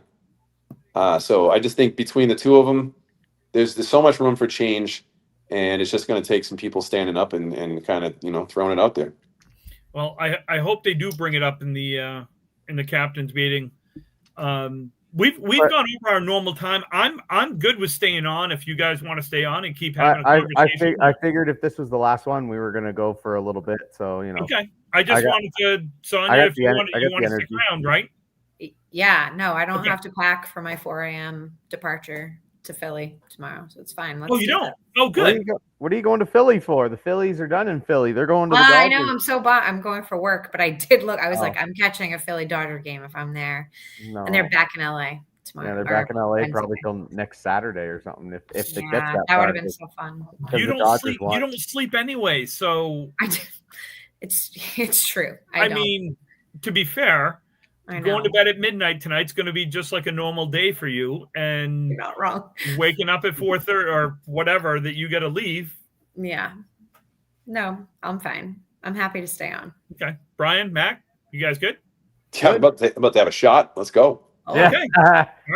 I'll go mix myself a drink. If we could take a little time out, you guys can have a chat. Yeah, go make yourself a drink. We'll keep this thing going. Yeah, right, for keep sure. going. We'll keep chatting. Yeah, I mean, it does shock me a little bit that there are a few things about that tournament that just hasn't changed. The prize money won for a week-long tournament. I mean, I guess in some ways it's more about the title, right? To say you're a world champion, to say that you won it, I guess is probably more important than anything. But I feel like you'd probably want a little bit of compensation at the same time. You're taking off from work. Like, I don't know. I guess I never knew how much it was, and I'm honestly shocked that it's only 10 grand. I'm shocked. With that many guys for that length of time. It's only 50. Was it 1,500? I mean, how much is it to get in? 1,500 on the Americans this year. Insane. That's how much it is for Mixed Worlds for a weekend. It should be double. It should be 3 grand. I mean, right? I mean, that's where the prize money is going to come from. I mean, we can get some sponsored stuff. And Brian and I, the joys of Brian and I living so close to each other, and we bowl Thursday nights as we drive up to Augusta every Thursday night for, an hour up, an hour back, and poor Brian has to listen to me for all that time. But we've had a lot of great conversations over the years, and one of them is, about the money in Candlepin bowling and the amount of time that all of us have spent away from our families, chasing dreams of winning tournaments. And none of us, I think, have ever bowled for the money, because frankly, what fucking money is there? Like, yeah, we had a good payout for the Mixed Worlds, right? Mm-hmm. I'll take a $2 grand payout for winning anytime. 100%. We made money that weekend. I've never made money in the Men's Worlds. I've won the tournament and not made money and lost money. Well, that should tell you everything you need to know. I mean, there clearly needs to be something done about that. Yeah. So I've never bowled the Men's Worlds for the money. I've always bowled it for the title. The money raises an interesting question too. And I don't know if I talked to you about this, Tim. It might be another good idea to bring up, if the economy stays the way it is, maybe having it in Canada 2 years in a row. And the reason I say that is the Canadians coming down are paying like $1.50. like 50 cents more than what we spend normally. And it's already expensive for them. So if you can ease the burden and just have it in back-to-back years in Canada, you might not, like, I'm just worried if we bring it back to the States next year like normal, we're going to lose a few Canadian teams because of money. I mean, I this is more than likely my last Worlds, so I'm good with whatever they decide to do. But I would have no problem having the Worlds in Canada for 2 or 3 years in a row because of the economy and the fact that it is, as Davey says, they come down here and they pay $1.45 per dollar for I that. don't. Unless we agree that it goes to Kingswood and we figure it out, because I don't want to stay in Moncton every fucking year. I enjoy coming home and laying in my bed, but I do not want to come and stay here every year. I want to get a hotel room, spend the week with, wandering around. I mean, I'll be there every night anyways, but I definitely don't want it to be in Canada to be in Moncton every year, because I want a vacation. I want to get away and go do stuff. Like, we go down to the States. Like 2 years ago, we went to a New England game, and then every year we've been to AEW and stuff like that. Can't do that here in Moncton. So I wanna go somewhere. So Well, therein begs the question of, I don't know how to word this. So it's a vacation, right? yeah. Meaning we're not working. So it's a vacation from work. Okay, so we'll take a quick second since Mac's back. Mac, cheers. Cheers, Everybody, to 5 years of ripping the rack in our last episode. And yeah, Here's to 5 minutes more. yeah, 5 minutes more. Here's the thing is, the last several years in the Worlds, we're at the bowling alley at 8:30 in the morning. Oh yeah. And then we don't leave until 8 o'clock at night. Oh yeah. And by the time I get out, by the time I get back, it's not taking a shower and going out to eat. It's picking up something to go on the way to the hotel and eating in the hotel room and then going to bed. So there is no vacation. Or you go out and we usually go out to supper and then go back home and shower. And Either way, yeah. you're going out to dinner and then you're going back and going to bed. There is no more going out at night. Like, I don't know how many times we got done bowling at 5:30, and we had to because there was league at 6. Yeah. So we were out of there. Everyone bowled. You got your 9 strings in. You got your 3 matches. You're out the door. Yeah. They get their leagues. Yeah. You go to dinner. And by the time you're done dinner, it's 7:30, 8 o'clock at night. And now you're going out to, if we were in Halifax, we were going to the casino, or we were going to, what was it, the Dome? The strip club? Yeah, strip club. Never went to a strip club up there. The Liquor Dome. Liquor Dome, thank you. Yeah. We were going out. And then we were getting back to the hotel at 11:30, 12 o'clock, or 1 or 2 in the morning, or whatever it was, and doing it all over again. Maybe with bringing up this relegation at the captain's meeting, somebody needs to bring up the fact that everybody bowls at their own pace from now on. And if somebody's done bowling, you just go up and bowl your next box. We can do it like 5-pin style. Once you're done your box, push your button, reset, go to the next box. If you're done your 2 boxes, your next bowler gets up and keeps going. And if the other team on the right has got their 5 bowlers and your 5 bowlers are done, go get a shot and enjoy 10 minutes of sitting there. I don't even care. Yeah, but you're not wrong. And as much as we want to sit here, we could easily place blame on people who run tournaments. The captains are just as involved in this tournament as anybody else. The captains could easily speak up and talk and advocate for change. And if you're going to be a captain and you're just going to sit by and be quiet every year, then you can't say anything about this tournament. Not being up to date, not changing, and not being with modern times. Like, the captains could do just as much as anybody running the tournament. You just got to speak up. So Nico, my point is, people need to be ready. Yeah, number one, they need to be ready when it's their turn. But number 2, there doesn't need to be. Lane 8 does not need to be waiting for lane 12. Right. Lane 8 should be worried about lane 7. Lane 7 should be worried about lane 8. That's it. And don't cut off the person next to you. That's it. When you're ready to bowl. If if I go up and I'm on the right and Calvin's on the left and I throw my ball and it sucks per usual and I leave myself a shitty leave and and Calvin throws a strike, then press the damn button for Calvin and get ready to throw your next ball. Yeah, I do that in league. If I throw a strike, as soon as the person on the left or right of me throws their first ball, I push my button after that and throw my next ball. And for the most part, that's what I do. Yeah. For the most part. We might need to make a video. You might need to actually have 5 people on a lane and do some sort of instructional video for people to understand this, because oh my God, it's infuriating. I think it might have been this mixed tournament. How many times this last mixed tournament would I be standing there waiting for the person on my right? Fine. But the person on my left is just like standing there. There's no intent to bowl. Yeah. They are standing back at the line and they don't care if I wait 15 minutes. They're going to wait 15 minutes. And I just don't understand that part of it, right? So I just thought maybe they didn't learn. Maybe like the more stuff needs to be out there other than this podcast. Yeah, shitting on the people doing it, but yeah. Trisha, do I think automatic scoring has slowed the game down? Yes, I do. Yeah, absolutely, 100%, and it has slowed it down. However, that's not the only thing. No, yeah, and you can tell from tournaments and where they are and what's.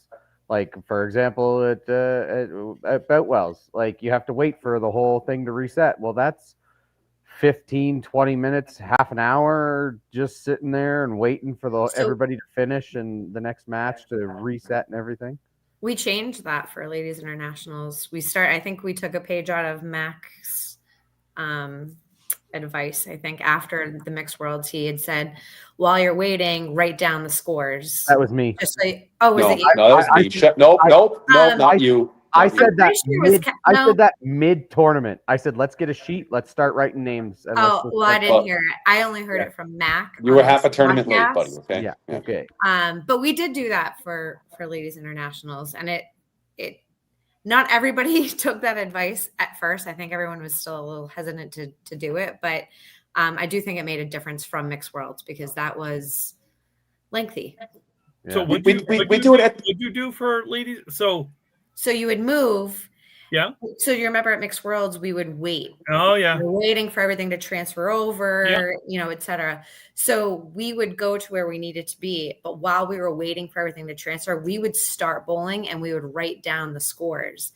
And then once everything transferred over, we'd input all the scores. So it wasn't like we were sitting around waiting. We just because it's got the button pushing, right? So you don't need to worry about so you don't need to worry about it picking up the scores. You just need to worry about what number you pushed in, like spare, 8, strike, 7, whatever. And you didn't even get through the lineup, so it was only really like 4 or 5 boxes that you were actually putting in.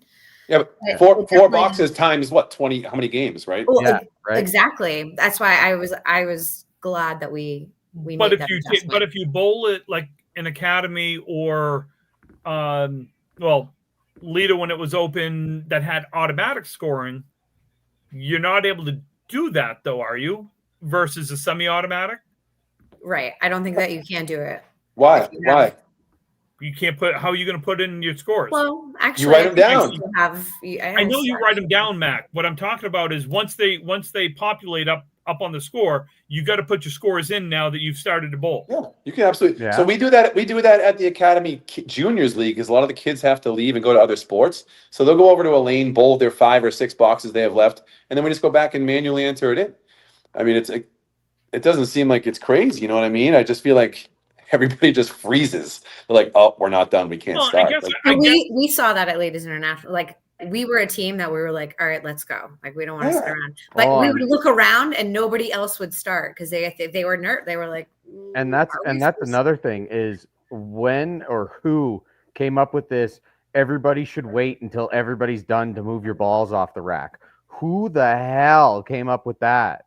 Like, are you kidding me that, you're going to get distracted by somebody picking up their balls 8 lanes over? Like, you have literally somebody throwing a ball in your face every box, and you're telling me that somebody 8 lanes over is distracting you, picking up their bowling balls? That's a kids' tournament rule. Oh, my God. Like, oh, So I guess Greg makes a good. So if you have automatic scoring, so someone needs to walk me through this. If you're waiting on so let's say I'm waiting for everything to come through. We start our match. Sonja, you're bowling first, and Brian's bowling first. You guys start bowling. You bowl your 2 boxes.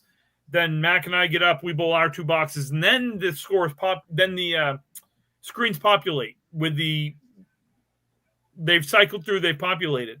How are you entering those scores in an automatic scoring? You disable pin spotter and then just do your edits, and then just go right back into it. Yeah. You can. Yep. Because otherwise you're in automatic scoring, so the next ball you throw is going to go on whatever. No, but you can edit it.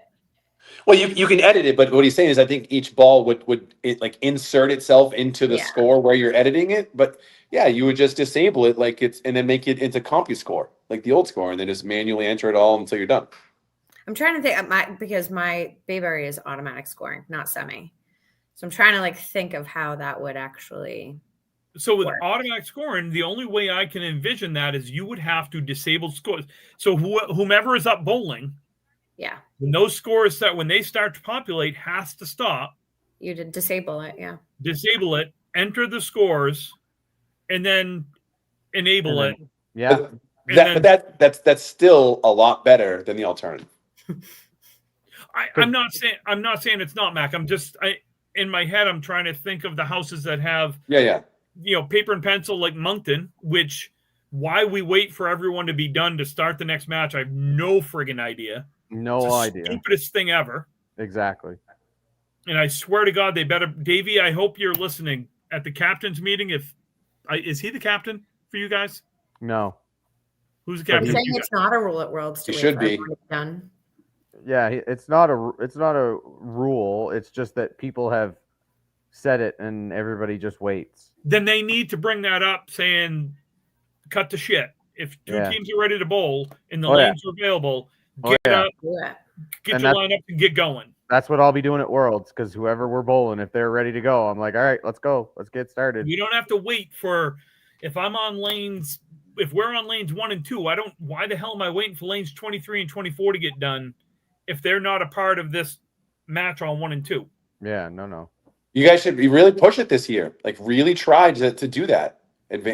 See if you can make a difference in what time you finish. It makes a difference. Like Tim said, it makes a difference in the whole trip. It's a vacation more if you're able to go out and do things. And why are we waiting for everybody else who's incompetent and they cannot press the button when they should be? Yeah. Oh, 100%. I'm good with it, and I really hope there's some captains in this podcast tonight that will take this back and have this actual in the captain's meeting.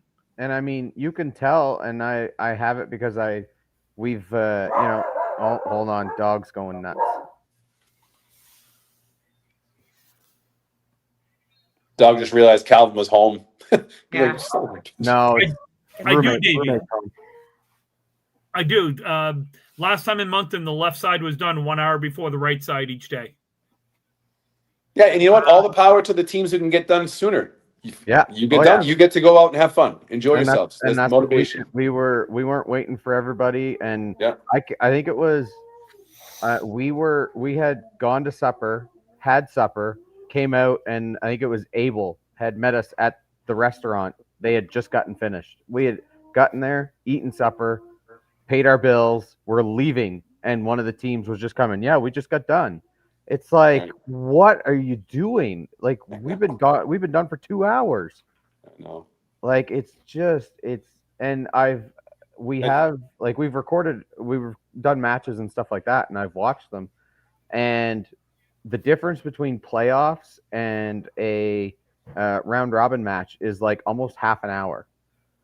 Because there's nobody around you. You're just going at the pace of the person beside you instead of waiting for 4 lanes. Like, the difference is half an hour. So you times that by 9, that's ridiculous. Yeah, the real message here in the captain's meeting is that everyone should care less about the people around them. Yeah, they really should. How else do you say it? Yeah. Like, how else do you say that? As long as you're not throwing the ball at the exact same time, and pay attention to 2 lanes over. If the person on the left, like the person on the right of you, is waiting for the person on the right of them, then you go. You don't have to wait for the person on the it's just ridiculous. It gets, and I seen it this weekend. I was watching the men's seniors was here in Moncton, and lane 8 was literally waiting for lane 11 to throw their ball. They were watching at lane 9, who was watching lane 10, who was waiting for lane 11. 4 lanes were waiting to bowl. And it's like, if the person beside you is not bowling, throw your ball. It's astonishing. Calvin hating on the seniors. They probably couldn't even see 4 lanes over. Well, that's for sure. Justin Jones is one of them. He definitely couldn't see 4 lanes over. So, thank you, Davey, for bringing that up. Make a note. That'd be great. We do have a question from Wayne Petty, our friend in Michigan. And this actually is we never had to worry about this, but now with all the streamers and everything else, you could potentially see this, and it's about bowling integrity. So, as he says, he goes, if a bowler commits a foul, now he says a lob. Well, we all know that lobs don't matter anymore. But a foot foul, got a ball that takes out some pins, and you don't realize it. You take those pins, and then later on, you're watching the replay, and you see that you had, a shot in the gutter that wasn't any good. What should a bowler do? Hello, Calvin. What should we do? And that's what that's what it says. Sorry, I missed it. What happened? So, our friend Wayne, says that it's about bowling integrity. So let's say a bowler commits a foul, and we'll go with a gutter ball that takes out some pins, but you don't realize it. No one kind of sees it. You take the pins, and then you watch a replay later on with all the streamers and everything else. Right. He says, what should the bowler do? Do you ask the score to be recalculated? If it's a tournament, do you give back any money won because of the foul? Do you just let it go?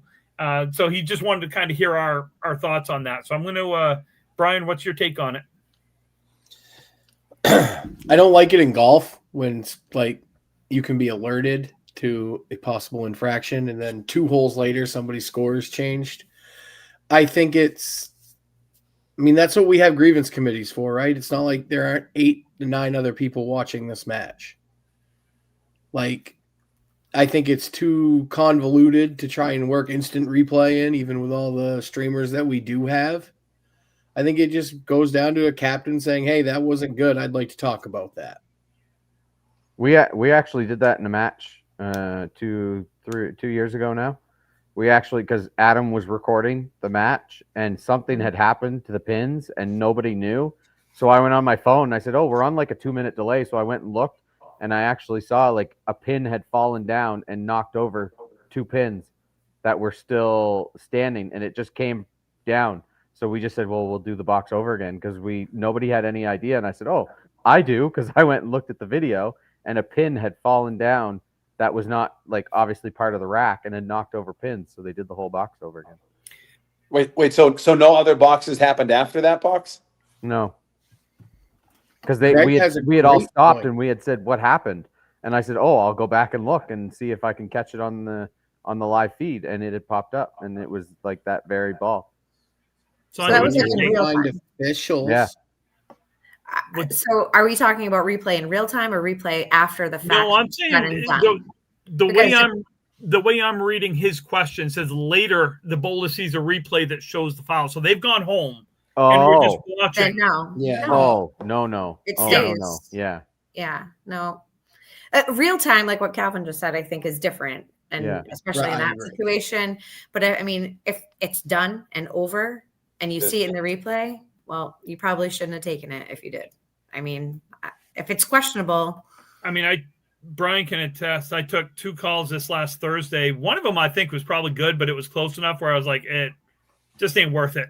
It's not. It's never worth it. If you're questioning it, just don't do it. But you got to go with the call in that moment. I feel like if somebody says it's good or bad, they could come off the lane and 3 minutes later be like, I shouldn't have called that. Sorry. You called that in that moment, and that's the call, and we moved on. It sticks. Yeah, we've moved on. It's been recorded. It's over and done with. Calvin's example was a little bit different because Yeah. no other boxes had been thrown. It was just what the hell just happened type deal. Yeah. So I like that.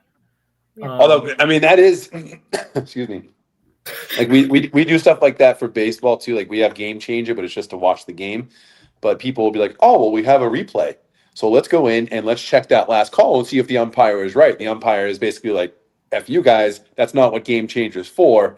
So, I mean, I could see streaming be that way too, unless the bowler was for it, right? Unless the bowler you're calling something on or the replay is about was like, "Yeah, let's take a look at that." But if you were like, "Oh no, wait, Paul's streaming this match, I'm going to go look at it," I'd be like, no, that's not what we're doing here." No. So yeah, no. If it was a real time thing, then like absolutely. But you can't just go back and be like, "Oh, I think this match was streamed." Like, I know. Yeah. Change my score. Danny Finn makes a good point in chat too. If you're saying a bowler's allowed to review it after and then wave it off, then they can just call everything close good and take care of it later. Yeah, that gets messy. yeah. That gets really messy. Yeah, that's messy. I don't like it. That's just a bowler going home and going, "Oh shit." Yeah. Yeah, right. Right? Just completely realizing that everybody in bowling just saw what they did. Oh, I pissed a lot of people off today. Yeah, I know. So I do want to say this before we move on and end the show and all that. I love the fact that there's so much streaming now.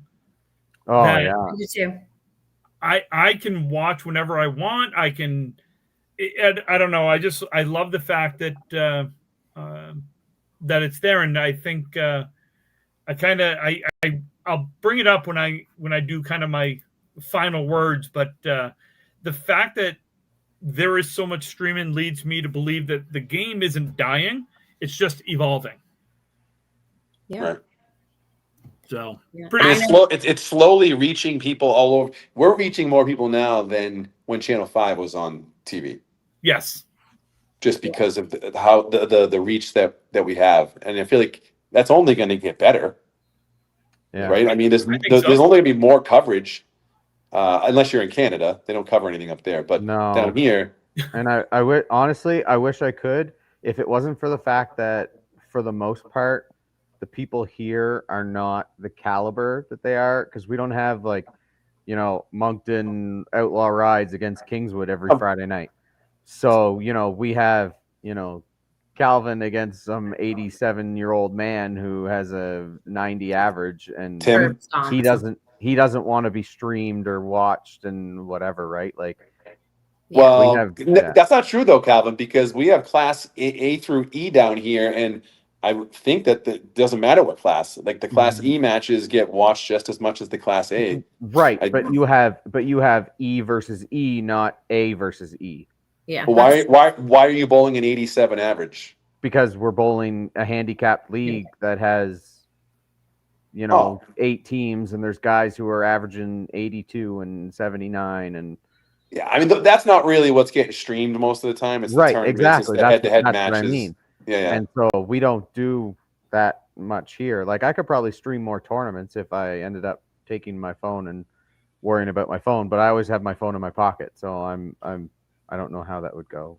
and we'd watch, Calvin, because I love the Canadian bowlers. I would watch if there was some streaming, but there is none. Yeah, there really isn't. Yeah. So.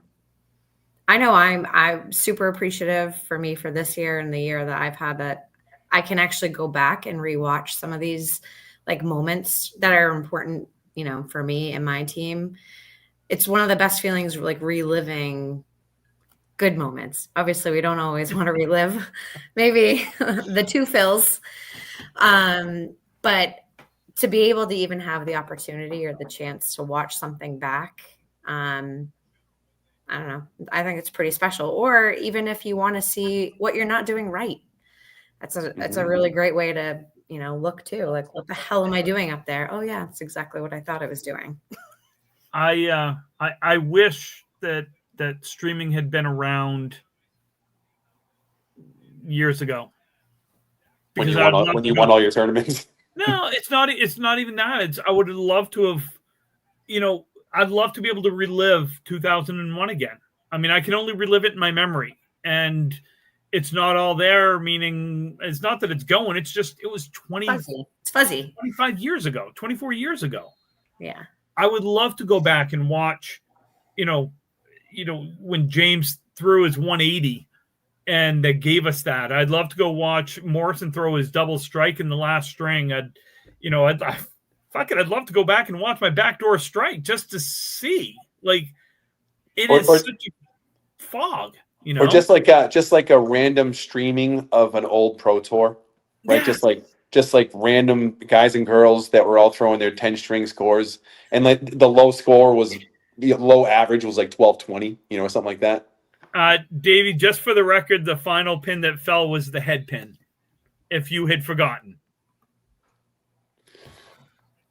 I had a funny, like Sonja, you said you go back and watch the bad times. You know what? Sometimes, like, you really do need to do that if you want to get better. And you're streaming yourself, you got to go back and watch. Do you guys think Merrill ever punishes himself and just goes to bed watching that 2-fill on loop? Yeah, He just like two over and over again until he falls asleep. 100%, because he will still, if I'm with him or whatever, and someone punches something like he punched that half Worcester, he'll have that 1,000-yard stare, like. Fuck, it just came back to me. You know what I mean? Yeah. Like, that's why I said the not so good stuff too is also, well, I mean, that's part of it though, right? It's part of it, yeah. I mean, it's an important part of it too. Yeah, you can't forget about those moments either. I'd love to go. I wish there was streaming when Brian won his state title up in Newport the same time I won mine, because it was so cool, because we were like just a couple of lanes over from each other in the same shift, and we were both, he won the handicap and I won the scratch. And it was so cool. That was a fun car ride home. That was a fun car ride home, Have I gone back and watched the Mixed Worlds this year? Yes, I have. Have I replayed my strike a couple of times?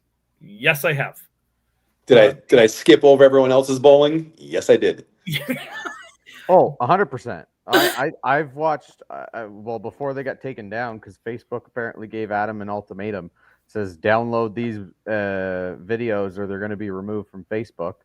So all of our matches from like 2017, 2019, like everything's gone that Adam had recorded and gone live with, because Facebook took them down. Yeah, Facebook. But I used to watch that, and I used to just skip the 8 minutes to go to where I was bowling, and like absolutely.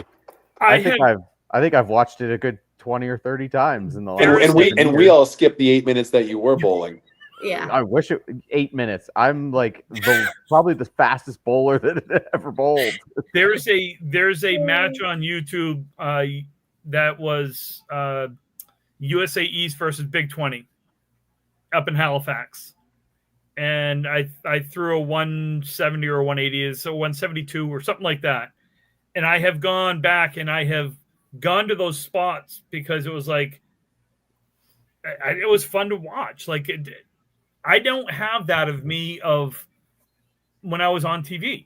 I don't have those. Those were on whatever VCR tapes that are long gone by now,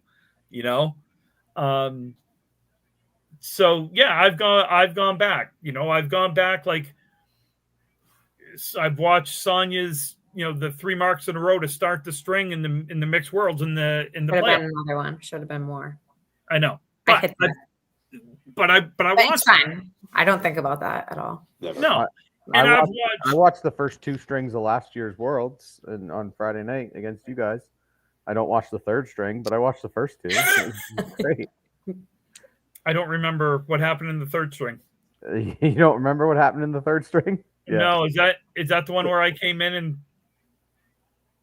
threw the double strike? No, I pushed your button. You did? The pin rolling back. You don't remember that? Even I remember this. The pin rolling back, and it was going straight for the gutter, but you guys lost your mind at Dave Barber. Yeah. I didn't lose my mind. I was just like, well, shit. Yeah. Okay. That was why, Calvin, wasn't that why you said that you no longer press anyone's button? Yeah. No, I hate that. I'm not a fan of that personally. What? I'm not press And I know, and I For know anyone in out there, a not month I'm pressing gonna buttons. have to start doing it, and I don't want to. What? pushing I don't other press people's others. buttons. I don't press other people's Yes. buttons. Like, you I mean, like hate it. let's move the game along, everyone. You just start pressing everyone's buttons. Like I'm up there, I'm like, is that your third ball?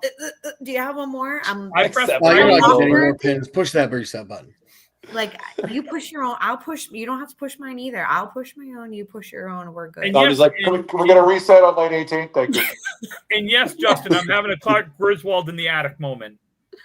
Like it's cool to me to be able to go relive these moments that I didn't have the opportunity. Mac, you didn't have the opportunity. Sonja, you didn't. You know, we There didn't weren't have. any. You think I'm old? God, Tim, yeah. I think what Justin meant was all your old bowling stuff is on 8mm reel film. No, I know. I chose to. Oh, ignore okay. that. I chose to ignore that. Those ones that you use the clicky cameras through. A viewfinder? Yeah, the Just do it really fast. Yeah. Look at my form. Look at that. Yeah. Look at my form. Oh, but no, it's so yes. So no, I don't believe that bowling is dying. No. I just Well, at it's least not in evolving. the States. The problem that we have isn't necessarily on the bowler side; it's on the proprietor side. And I think Justin mentioned it a little bit ago in chat. Was it's your proprietors are getting older, and the kids don't want to take over, and they're seeing how much money they can get for the property, Yeah. the lanes. That's obviously one of the one of the big things there. Well, the breweries in Canada are seeing the opportunity because they just keep buying up the lanes. We have, I think, four or five lanes now that have been bought out by breweries, and they just put their maker kits in the back area and bowling and beer in the front. So, yeah, smart. Yeah. I don't know. All right, let's. It's getting late. It's 11:11. It's 11:11. 10-11. It's 10-11. I'm gonna start with Mac. You got any final words you'd like to say on our final show? Anything? Yeah, I'm just thankful for you guys for asking me back. I don't know, a couple, 3, 4, 5, 6 months ago, however long it was, just to get out here a little bit. It's good for me. This is, Timmy, we're a little older, so this isn't necessarily in our wheelhouse to just jump on social media and start talking to the world. But I'm getting more comfortable with it. Same with the streaming. I wasn't comfortable on just being streamed randomly, but now I love it. Now I kind of request it. So no, I'm looking forward to getting out there and kind of being a streamer myself. And no, I don't know anything else, buddy. This has been a lot of fun, and I can't wait till you unretire and we do our next show in like 3 weeks. Yeah, 3 weeks just before Worlds. I can guarantee there will be 0 shows of Ripping the Rack podcast anytime soon. So no World's projection episode. Lucky Strike is going to win. That's the projection. We'll get one, Sonja. Don't worry. We'll get him on here. Oh, I'm not worried. I'm waiting. Yeah, for it to be announced. We'll get him on here like just after Can-Ams. We'll get Tim, him. we love you, but you can't even help yourself. You can't. You can't. To be fair, I made him bowl this winter. He did. I needed a bowler. Oh yeah, the 140s he's throwing up. Horrible. Hey, I have bowled. Terrible. I have bowled very up and down, and Brian can attest to that. I want to retire now, and I hope when I come out of retirement in 3 months, I want to be throwing 140s too. Well, the way to do it. If Lucky Strike wins the Worlds, there's going to be a podcast Monday morning at like 3 a.m. So that Tim can say how good he is from the car ride home. How many times he won? Yeah, he'll probably do it from the car ride home. Can I go on record as He's saying going to do a play-by-play. He's going to show us all the strings. Yeah, and be like, he's this gonna is where we share want to screen. You see this one here? Yeah, this is where this is where they should have put. I want to go on record. I want to go on record and say this. How do we mute Tim so we can talk about him for another 10 minutes? Not once in the 5+ years of doing this show have I ever proactively said anything about my bowling or what I've won or anything else. It's no. It has always been if someone's asked or talking about the things that I've done in bowling. Yeah. So just like I have not used this show. Just like Trisha says, you save those all for Snapchat. Oh, Yeah. you show everybody your Snapchats. Oh, it's time to retire. I do that on purpose, by the way. 40. Yeah. I guarantee I don't have 140 this week. That won't happen. Yeah, it'll be 150. I hope. Those are fun. Yeah. Sonja, you want to say thank you again? Thank you, by the way, for joining us tonight. Sonja, do you want to say thank you to us for having you? Oh, I want to say thank you. Classic Matero. always getting everybody to thank Sonja, him. can you please thank me for having me? Can you please do you have any thankful things to say? I want to thank you for joining us tonight. Yeah. This has been a great time. I've appreciated having you on the show. Well, thank you for having me. Pretty special last episode. So I want to thank all you guys too. I think we're all a little sad because not so much that we won't listen to Calvin anymore, but for the fact that, you guys are a good group. You discuss good topics. You're not afraid to go against the grain. And, there is something to be said about that. It's good content and people want to listen. And, the people that do love the game and they love the sport and have made really great friends, with people. And, I think it's a big part of a lot of people's lives. Why else are we dedicating our time with no pay in return for this, So, I've appreciated listening to you guys over the years. So thank you for everything. And thank you for having me. It means a lot. It's my first podcast ever. So woohoo. You did great. You did really good. It's great. You classed up the joint. So. I can say I've definitely gotten more messages about this podcast in the last 3 days than I have in the entire 5 years that we've been doing this. You're welcome. No, I'm just kidding. Because everybody's been asking me, why are you guys done? Why are you guys done? Okay, well, where were you when we were actually doing this and you didn't give us topics to talk about? Yeah. Questions. But you guys are always wondering why we're leaving. Well, I mean, I don't. Sometimes people aren't so outward about that, but I think people do listen, and maybe they're not listening live, but I think they go back. I can't say I ever really listened live, but I always made sure I listened the next day, and because I was interested, because I knew whatever was going to kind of come out of anybody's mouth was probably going to be pretty funny. And you just never knew what it was going to be. So that is for sure. That is for sure. Especially our entrances. You never knew what we were talking about. It would be like a surprise. Actually, your entrance, it would be a surprise. Like, oh, we're live. And everyone's like, oh, hi. Like, you had no idea. That's because Kim would do that. Let me put my pants back on. Hey, let's go. Wait, you guys wear pants? Oh no, I can't. Yeah. No, I just got my Blue Jay shirt. I'm rocking it. Yeah, I mean, this is like a normal Zoom call where Calvin. Oh yeah, Winnie and his Pooh Bears. Calvin, final thoughts, final words from you? None. Is this when we mute him? Yeah. Okay. Done. Okay. Wow. Brian? Starting this 5 years ago was kind of like Tim and I would always go back and forth. Like, we ought to do it. We ought to do it. We ought to do it. And I guess it took COVID for us to actually figure out how to do it. I remember our first show in my basement and we recorded it and it was a shit show. It took us 4 hours to figure it out. And then we had our first interview, which was a phone interview with Charlie Myland, and that was no one could hear. So that was great. But no, we've come a long way. But most of all, I want to thank everyone for listening, and watching and contributing. It made the show enjoyable. It was there's a podcast topic to talk about. Oh, we're going to talk about this on Monday. And I think I've met new people that I never met through, regular bowling through this podcast. And, it's a way for me to give back to the sport that I love so much, because competitively I'm middle of the road, and this is a way that I can help make the game better, even if I'm not bowling good. So just keep the game going, everyone, please. Yeah, That's a good point, Brian. It all contributes to it, dude. You're right. It all contributes to bowling. It's not just the ones on the lanes or the ones with the high scores. So no, you did great, man. I'm proud of you and Tim for starting this. And like I said, can't wait to continue it in about a month and a half or so. Yeah, yeah, I'm so excited.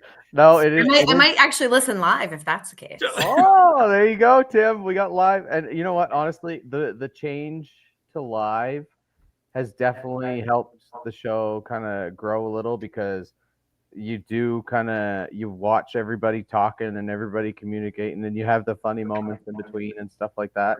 And yeah, Brian, it's true. Like the amount of people that have come up to me, "Hey, Calvin," and I go, "Oh, I had no idea who you are, but you must know me through something, so it's gonna be Hey, probably the pal! podcast." Like, I'm like, "Oh, cool, yeah." They're like, "Oh, we love your podcast." I'm like, "Oh, okay, yeah, okay, that's what you know me from. Okay, great, yeah, nice to meet you or see you or whoever you are. It's great." Whoever you are. Yeah, Whoever you I are. don't know. Well, I don't know half of them. You know, it's funny. It's because I do remember the first show. I want to say, Brian, you and I probably talked for almost 2 years. It was About pretty doing- close to it, yeah. About doing a podcast. We're like, we should do it. No one's gonna listen, no one's gonna whatever. And then we started it. We said, well, screw it. Let's just do it. And we were doing 2 a week to start. Like we had our Friday podcast, and sometimes that was more fun than our bowling podcast. Oh, the lists were so good. When we started we started talking about comedies and baseball and all sports and everything else. And there's some folks that I need to thank. Obviously you guys first and foremost, meaning Calvin, Brian, Mac, Sonja. Did you just say wow? Yeah. That I'm actually thanking people? You didn't ask them to thank you. I'm waiting for that because that's what I got. You oh my God. Wow. She's not wrong, Tim. She should have been on like 3 or 4 months ago, man. This thing would have been going on forever. We should have picked up her instead of Mac. We would have been. That's what I'm saying. So I call this the final show. Is this the final show? Yes, no. It is. No, it is 100%. No, it is the final show for 2025. It is more than likely the final show for 2026. It is more than likely the final show for 2027. Not the final. Just the final. Yeah. But 26 is open. 26 is wide open. Yeah. I said 26. No, you said 25, 27. People, again, I mentioned this as just there's a lot of things going on in my life that take precedence over bowling. Health, there's health things that I've got to take care of that come first.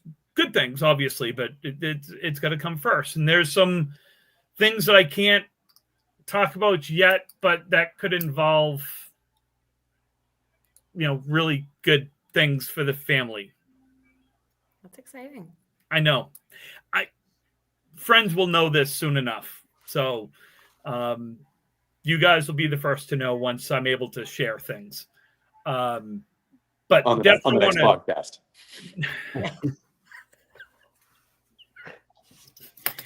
Look, if someone wants to pay for the podcast, I'll think about doing this again in the future. Wait, how much is it for the year? It's about $700 for the year, roughly. It's like $60 a month. You get a sponsorship. You knock a zero off that, and you got a deal, sir. I wish. Sonja, honestly, Sonja, Brian and I talked about that, about getting sponsorships and things like that. And one of the reasons we never went down that route is I mentioned, and I know Brian had mentioned that we would feel, I don't want to use the word trapped, but we would feel a little bit trapped on what we can say and how we would say it because we would be representing whomever is sponsoring. So, for example, let's say we used to make up random sponsors. We did for a while. We did random sponsors. Just want to let you know you sponsored our show this week, and they'd be like, "Oh, thanks for the shout out." Yeah. But for example, let's say 1710 Sports Center said, "Hey, we'll give you $750, whatever it is, and we want a shout out every 15 minutes on the show. This segment brought to you by 1710 Sports Center, blah, blah, blah, blah. I would almost, that's not the issue that I have. It's now the things that I say or the things that come out of my mouth potentially represent an advertiser, someone that's advertising on the show. Yeah, fuck them. Right. But we do have our disclaimer. So really, we could use those sponsors and have our disclaimer. At we could, but I do sales for my work. I don't want to do it at night. Also, I have zero urge to go out and try to get advertisers or try to get zero urge to do that. That's why I didn't tell anyone. I didn't even tell Brian that I was paying for this until a month ago. Whatever it was. Yeah, thereabouts. Like for 4+ years or whatever it was, I didn't tell anyone. I didn't want anyone else to feel obligated. I did it because I enjoyed it and I liked it. But it adds up. And I want to do other things as I get older. So definitely thank you to you guys. Brian, thank you for how shall I say it? The OG, being one of the OGs of the show. It's been interesting. It's been fun. Calvin and Mac, thank you guys for being a part of the show for as long as you have. Calvin, for being going on 4 years. He's not Jesus. Definitely not Jesus. I am your Jesus. I got to thank Mark Ritchie because Mark came on the show very early on, and it was the three of us for a while. Mark's idea of the roast of me actually still cracks me up. Episode 69. Oh my God. I just Nice. saw David's comment. Yeah. My goodbye turned into a podcast. That's Yeah, awesome. that was funny. Obviously I need to thank all of our guests that we've had on. I am not going to name every single one of them. We do have one on it. I will say, Sonja, wasn't lying when I said by far one of my most favorite people to bowl with. You make things so much fun on the lanes that it made it fun for me. I'm So glad. thank you. And again, to the viewers and listeners of this show, that's who I really need to thank. You guys have made this show fun for Brian and I. You made it fun for Calvin, Brian, and I. And then when Matt came, your comments, your remarks, everything. I've made friends in this game that I never would have made in real life. Period. End of story. And I can say it right now with 4 of you on here. I never would have met you guys. I never would have became friends with you if it wasn't for this sport. Yeah. And I think we forget about that aspect of this sport when we start looking at it. Oh, 100%. I'm not here for the bowling. I'm here for the people. the majority of my friends, if I don't work with them, meaning they're not my work friends, I don't hang out with anyone from high school. I hang out with one person from high school. He was my best friend in high school. We're still great friends. He's still one of my best friends. He was the best man at my wedding. I was the best man at his. He's the only one I truly hang out with from high school. Everyone else is all through bowling. Same here. And I didn't think about that until I started writing some things out last night. And I realized just how important the people have been to me and are to me. So thank you all for that. I appreciate that. As we wrap up, guys, there's other podcasts to listen to. Okay. The Approach with Jeremy and Danny Finn. You guys keep killing it. That's a great. I listen. Keep up that shit. Do more of it. Mm-hmm. You've got the ACST Weekly podcast that Corey and Danny do. Frank, I think he still has his weekly one now on the Friday Night Pro League. Is he still doing that? I haven't seen it this year. Did he continue that? I don't know. I'm not sure on that I one. don't know. Yeah. He did it last year. But I don't know if he's doing it this year. If he is doing it, and obviously all the streamers, please keep doing it. I don't care if it's a weekly, just just Tim Jalbert does it every Friday night. It's awesome. I sit there and watch, and I get to watch a Friday Night Pro League. You Candlepin Bowling Network, obviously what they do is awesome. And then for those that feel the game is dying, it's not. It's evolving. I'm good. I appreciate it. Will we do another one? Not anytime soon. A reunion. Could we have a reunion show? We'll call it Ripping the Mac. We call it Rip Mac. Just rip Mac apart. Whole time. But anyway, so Brian, do you want to do one more disclaimer? Why not? Ladies and gentlemen, the views and expressions of Ripping the Rack podcast are those this week of Tim, Calvin, Sonja, Mac, and myself. Anything that we said that maybe irritated you, bothered you, or you didn't like, pound all the sand, because you're not going to hear it again, because we are done. Thank you, everyone. And if you're upset, write your upsetness down on a piece of paper, crumple it right up, and put it in the trash. Thank you. That was a hell of a disclaimer, Brian. That was perfect. I would say you could, if you have any questions, comments, and concerns about the show, you can email rippingtherackpodcast@gmail.com. But odds are it's not going to get looked at anytime soon. You will be able to watch us on YouTube, Spotify, Anchor Breaker, all those other good stuff. That's it. That's all I got. We're peacing out. It's been fun. It's been fun, guys. I'm sure. Good job, guys.